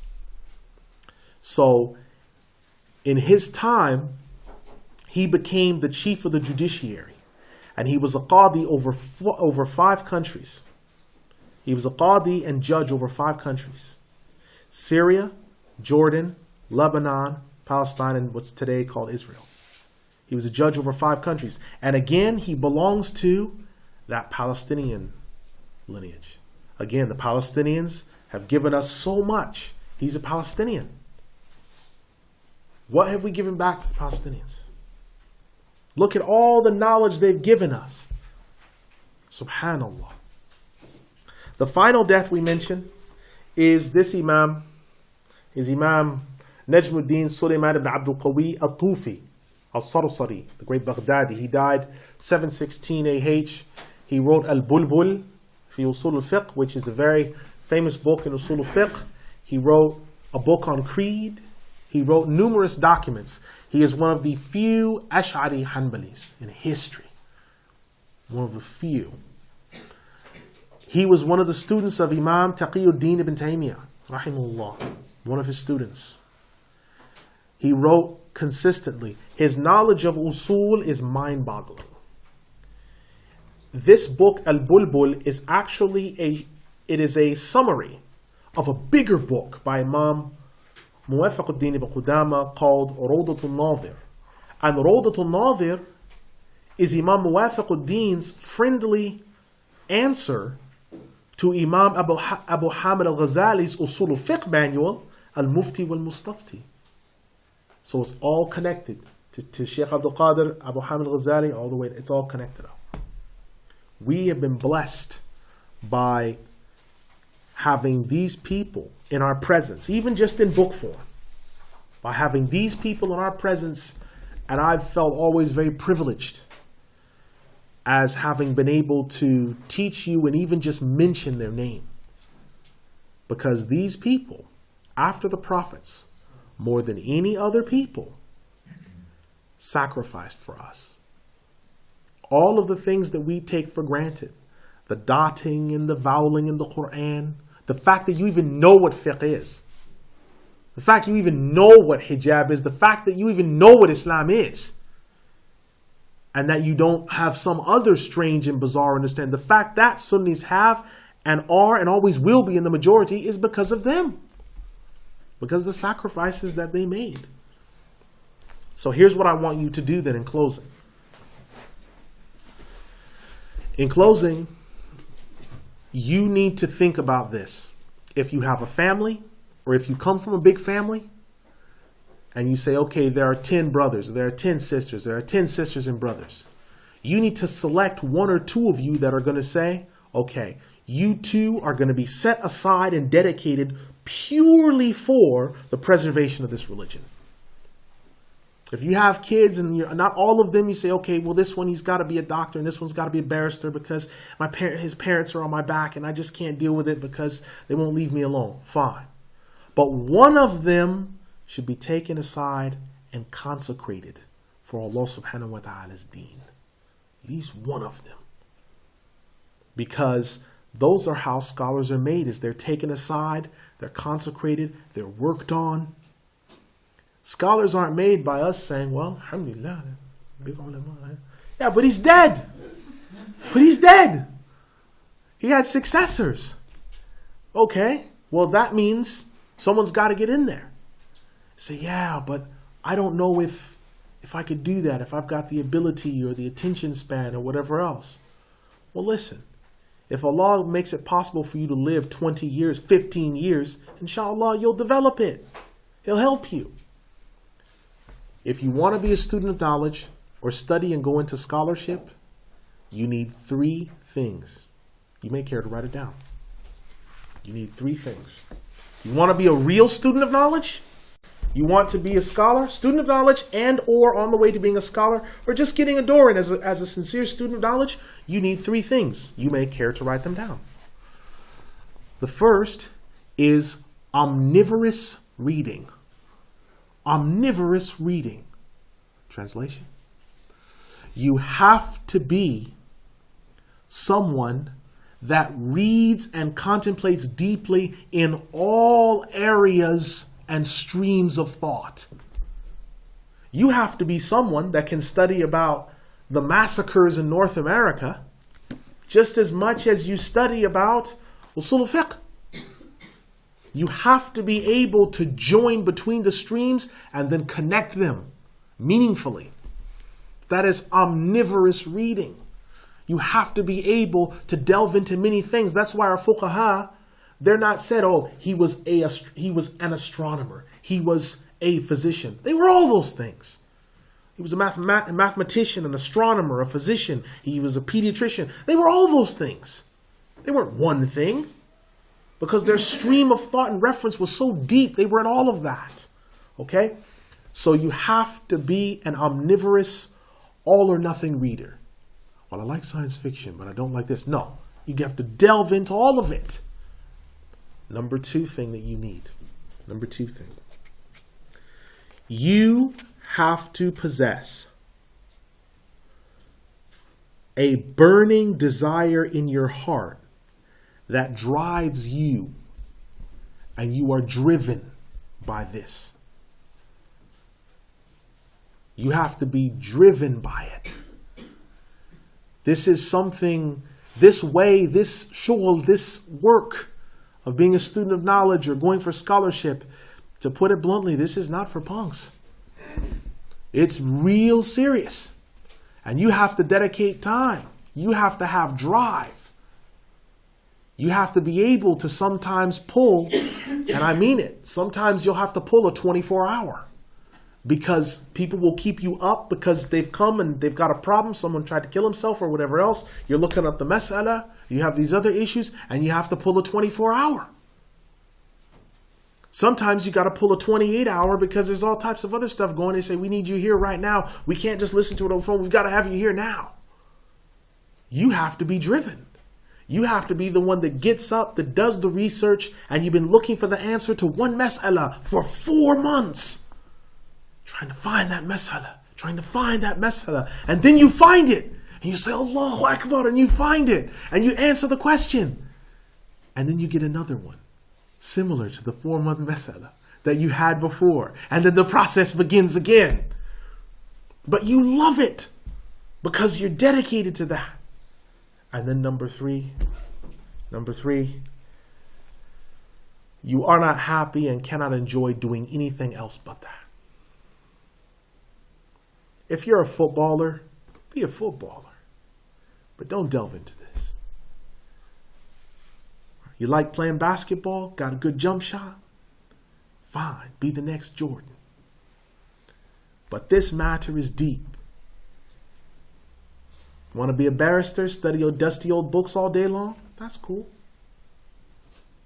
But don't come into this matter because you're not happy doing anything else. So if you get a call at 2 in the morning and you get shaken out of bed at 2, 3 in the morning, you're not saying to yourself, Akhi or Ukhti or sister, why are you calling me at this hour? What do you mean, why are you calling me at this hour? Because you took up on the mantle of following the way of the prophets and the students of knowledge that came after them from the scholars, and you are public property.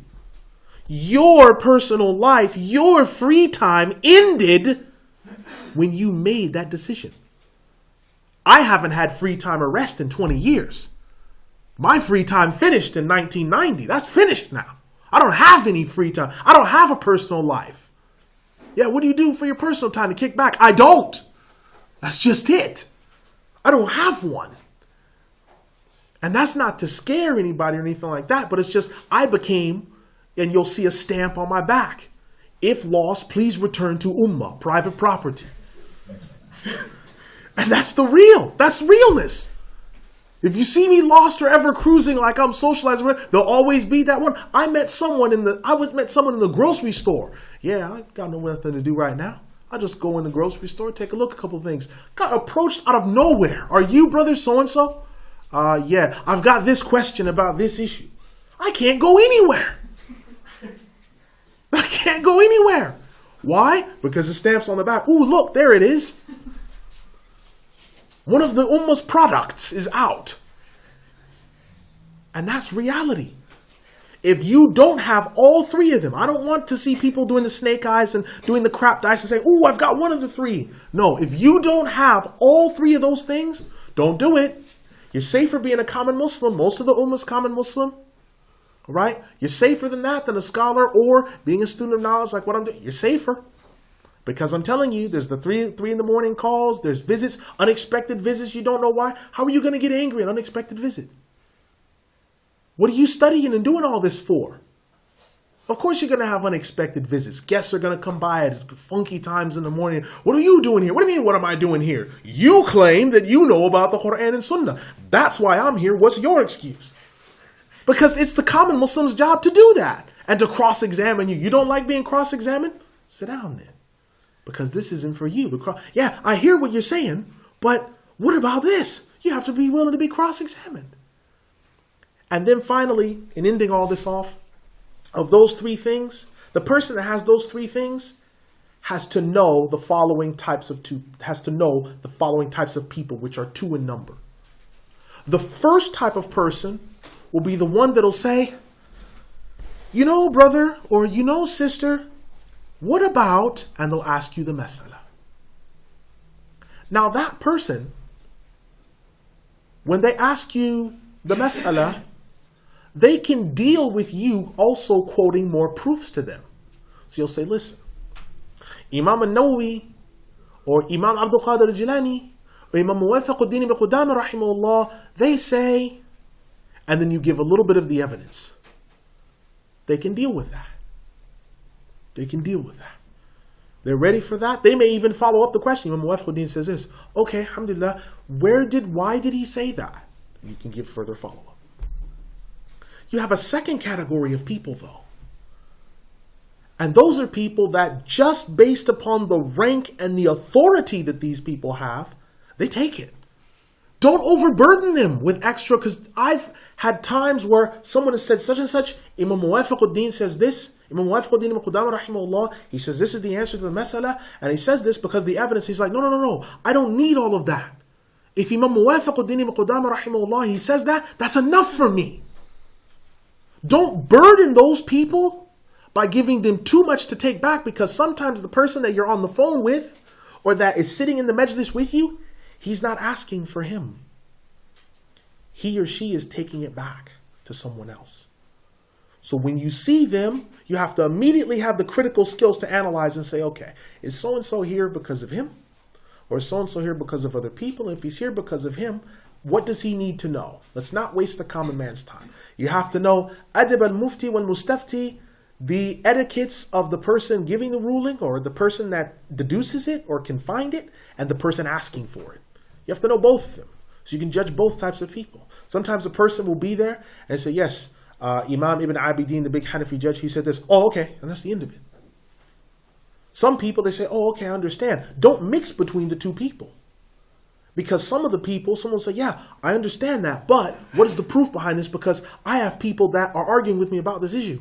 Okay, and then you become angry that, oh, well, who are you to ask me for evidence? And then you get upset and you get worked up, and then he's like, you're not a student of knowledge, you're an imposter, I don't trust you. And now you've got some of the commonality from the ummah, they don't trust you because of what you did. And then the common man who's come to you, he just needs, what did Shaykh Abdul Qadir al-Jilani say about this issue? That's all he needs. What did Imam Abu Hamid al-Ghazali, what did he say? And you quote it. Alhamdulillah. He goes back, he tells his wife or his loved ones, he said this.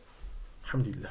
But when you give him the whole panoramic application, he goes back, he doesn't remember all of what had been said, and he may make mistakes in transcribing what you told him.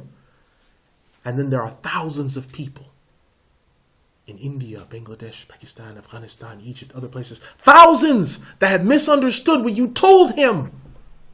And they've said, yeah, that makes sense. I'm going to do that too. And then you have thousands of people taking that from you. And on the day of resurrection, at the throne of Allah, there you are, in all of your regalia, being punished by the angels and cross-examined like nobody's business in front of Allah subhanahu wa ta'ala. And you even get punished for it too. So you get two things out of it. So you have to really look at the person that's coming to you, that's interfacing with you. Who is this person?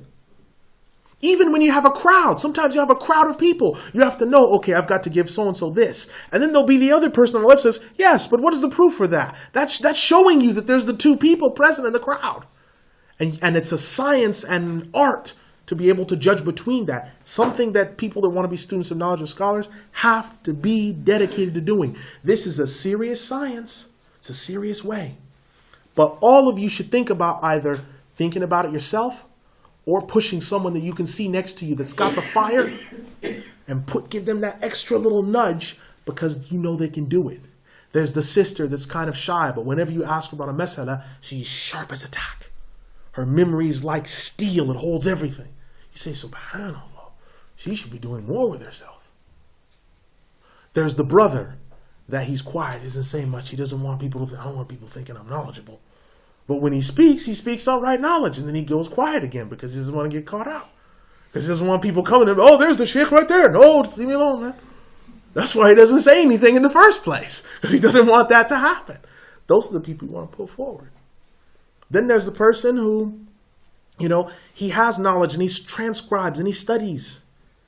Those are the people that need to be put forward. Whether you're one of them or whether you know someone, push them forward. Because the thing is the ulama, they die. And there must be others that come behind them. And we can't just merely sit and say, subhanAllah, this is a beautiful game. But it must be for some of us to say, alhamdulillah, I'll join in. Or I know someone that wants to join in. And we bring them in. Right? So it's very important. أقول قولي هذا استغفر الله لي ولكم أستغفر الله إن الله غفور رحيم يرحم الراحمين. I apologize for taking so much of your time. We've entered the question and answer part. I know that I've ran through sort of a lot of material. Is there a question over what I've covered so far? Yes? Is it Yahya and Nawawi? Imam Yahya and Nawawi, yes. Yeah, he said he's got a Sahih Muslim commentary. Yes, it's called Sharh Sahih Muslim. It's 18 volumes. The best printing and the best copy that's unexpunged and uncorrupted is the Sammaluti edition from Egypt. The rest of them always have one or more defects because they either don't print from original manuscripts or they tamper with the words of Imam Nawawi. The best edition is the Sammaluti Egyptian edition. Sammaluti was a big Shafi'i alim last century. Yes? Is there another question? Yes? You mentioned Baibars. Yes. Could you give us a little bit more history about him? Because was he a scholar? Because I heard... Okay. There was two questions. One, it was about Imam Nawawi rahimahullah with regards to his book on the Sharh Sahih Muslim, which he wrote. We mentioned that it's 18 volumes. The Sammaluti edition is the best. The second is regarding Baibars, al-Bunduqdari. Baibars, as the case was with all the young Mamluks when they grew up, they studied fiqh, they were Shafi'is, studied creed, they were Ash'aris. And they either had a sheikh or were somewhere leaning towards ihsan. Baibars was one of the more amazing of them. And he was scholarly, a scholar.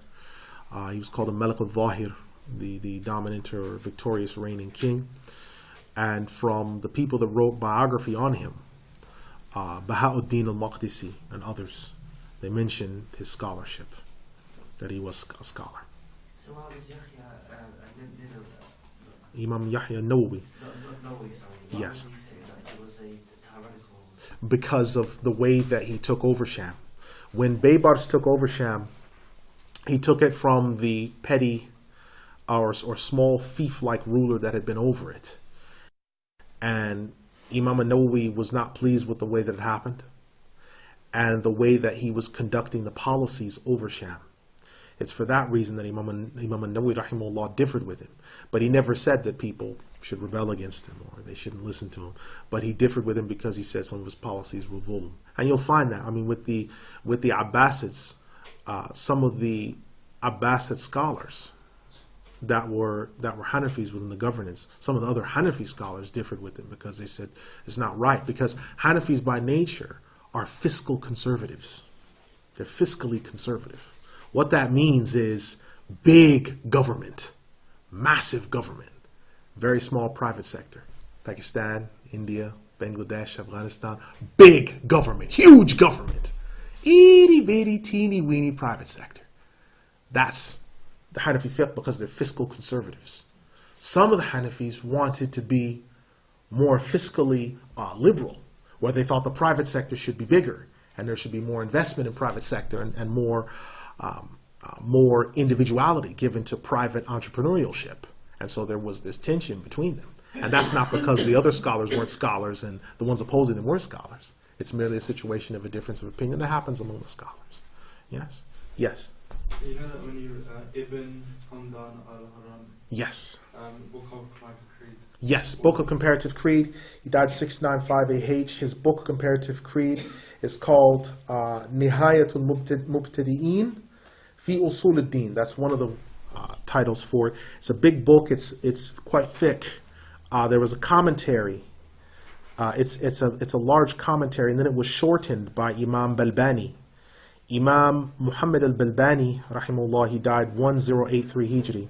He wrote a commentary on it called Mukhtasar al-Ifadat. It was the last section of there on Ma'rifatullah. In that area, it's a shortening of Ibn Hamdan's text. What's it called? Mukhtasar al-Ifadat, which is, it's a fiqh manual, but in the last part of it, there is a part called Ma'rifatullah, which is Imam al-Balbani's summary of Ibn Hamdan. Ibn Hamdan, his book in its natural form, without its being condensed, it's best to read that with someone because Ibn Hamdan is very deep. Very, very deep. Is there another question? Yes? When you said this, humbly judge, we told. Yeah. Khalifa from Sheikh Abdul Qadir al-Jilani. Yes. Abu Muhassan. Three of his sons about the Tatars. Yes. And he said that, I didn't quite understand when he said it, when he took Khalifa from him, that people said he was lying.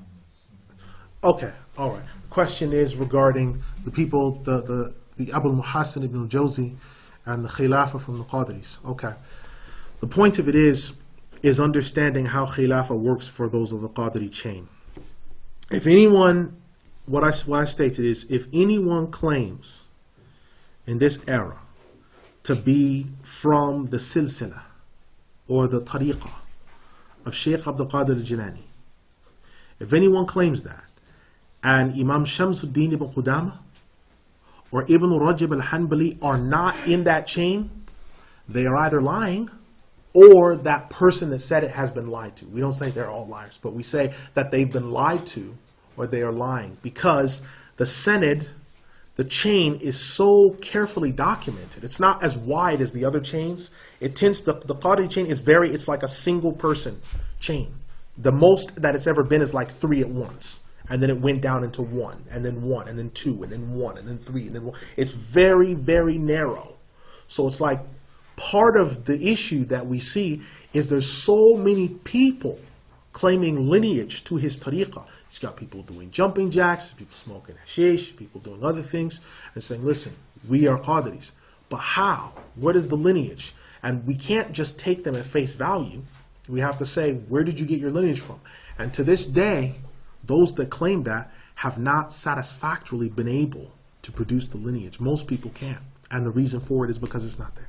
So that's what I was sort of trying to draw attention to, is that most of the people that claim lineage to him today to do some of the reprehensible things that we see have no connection to Sheikh Abdul Qadir al-Jilani. Not just from a physical or sunnah standpoint, but even silsila-wise. They have no connection to him. Yes? Is there another question?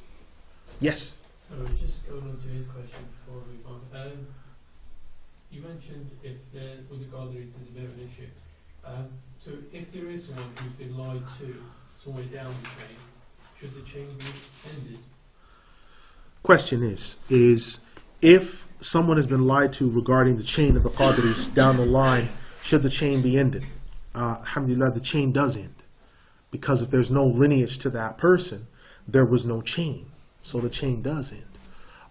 Whether they've been deceived piously or otherwise, the chain does end. By linkage to him, I'm not referring to people that are related to Sheikh Abdul Qadir al-Jilani, because there could be people in Iran related to him, people in Pakistan related to him, people in India. I'm referring solely to his khilafahship in his silsila and the methodology that he passed down from his books. If someone has been innocently deceived, then there's no linkage.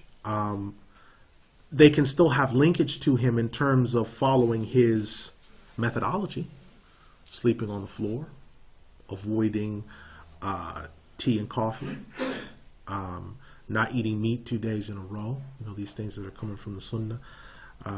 Other things such as this, that lead to the perfection of the material self and the disciplining of the soul. So they'll have a linkage in that sense. Yes?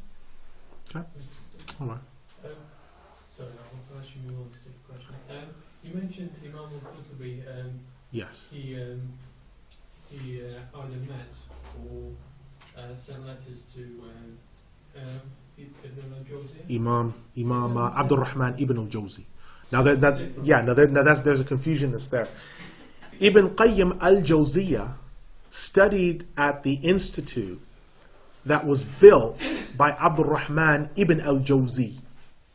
So Ibn Qayyim al-Jawziyah, who died 751 AH, studied at the big institution of Imam Ibn al-Jawzi, who died 597 Hijri. So they're two different people. One is Muhammad ibn Abi Bakr. Muhammad ibn Abi Bakr is Ibn Qayyim al-Jawziyah, and Abdul Rahman, Abul Faraj, Abdul Rahman ibn al-Jawzi is Ibn al-Jawzi, right? So Ibn al-Jawzi lived almost a century before. Yes? So is he called, 43 years. Sorry, is he called Jawziyah because he went to That institution, that's right. That's correct. Okay? So the question was the difference between Ibn Qayyim al-Jawziyah and Imam Abul Faraj Abdul Rahman ibn al-Jawzi, that they are two different people, one living 43 years before the other, or more, 43 years or more. Yes? Okay. Final question? It's different. You mentioned right at the beginning, do you know, when there was a time where there was no Khilafah, Yes. people were given bay'ah to the ulama. Yes. What type of bay'ah was that? Alhamdulillah. The question is, what type of bay'ah were they giving to the ulama? Well, the ulama, we must remember that they had been ruling the ummah up until when Yazid came in. And then there was that period of the struggle between them. And then the ulama came back in. The ulama were still ruling them with the understanding that had been taken from Al-Qadi Abu Ya'la the elder. So if you remember that agreement that he had with Al-Qa'im bi'amrillah, they were still under that understanding that they're still running everything, they're still controlling everything, they're still in charge. The bay'ah of the ulama is different to the bay'ah of the bay'ah of the rulers. The bay'ah of the rulers is taken, but the bay'ah of the ulama is assumed. And it's based upon the leadership that's been given to them by the Prophet ﷺ and Surah An-Nisa, the 4th Surah, ayah 59 and 60, in which Allah says, obey Allah, obey the Messenger, and those in authority among you. So their leadership is already subsumed within that ayah. Is it a formality to declare that bay'ah? It's allowed, but often it was something that was just understood and that they ruled without a necessary bay'ah, like how you would understand, I hereby give my oath of allegiance to this alim. Now that doesn't mean it can't be done. Some people give bay'ah to scholars with regards to ihsan, or bay'ah because they say, I want you to be my sheikh and to look out for me. And so the sheikh says, okay, based upon the bay'ah that you've given me, I will teach you what I know. Right? And that happens. So you have specific bay'ah and then general bay'ah. right? And that depends on the time and place and circumstances that govern it. But the scholar must have obviously the authority to give it. So a scholar, if he's, over the jurisdiction of Jordan, right, he doesn't then extend his jurisdiction over, say, California. His jurisdiction is Jordan, right? Unless he's Qadi al-Qada or the Shaykh al-Islam of his time, which his dominance extends over all those things, whether people know him or not. His dominance extends. Yes? Okay. Inshallah, what we'll do is we'll break from here. And inshallah, we hope to see you next week. We're going to start from 763 to 863. And a lot will happen in that time. So please keep us in your du'as, inshallah. We will see you next week. Assalamu alaikum. Allah. Alhamdulillah. Salatu wassalam. سبحانك اللهم وبحمدك اشهد ان لا اله الا انت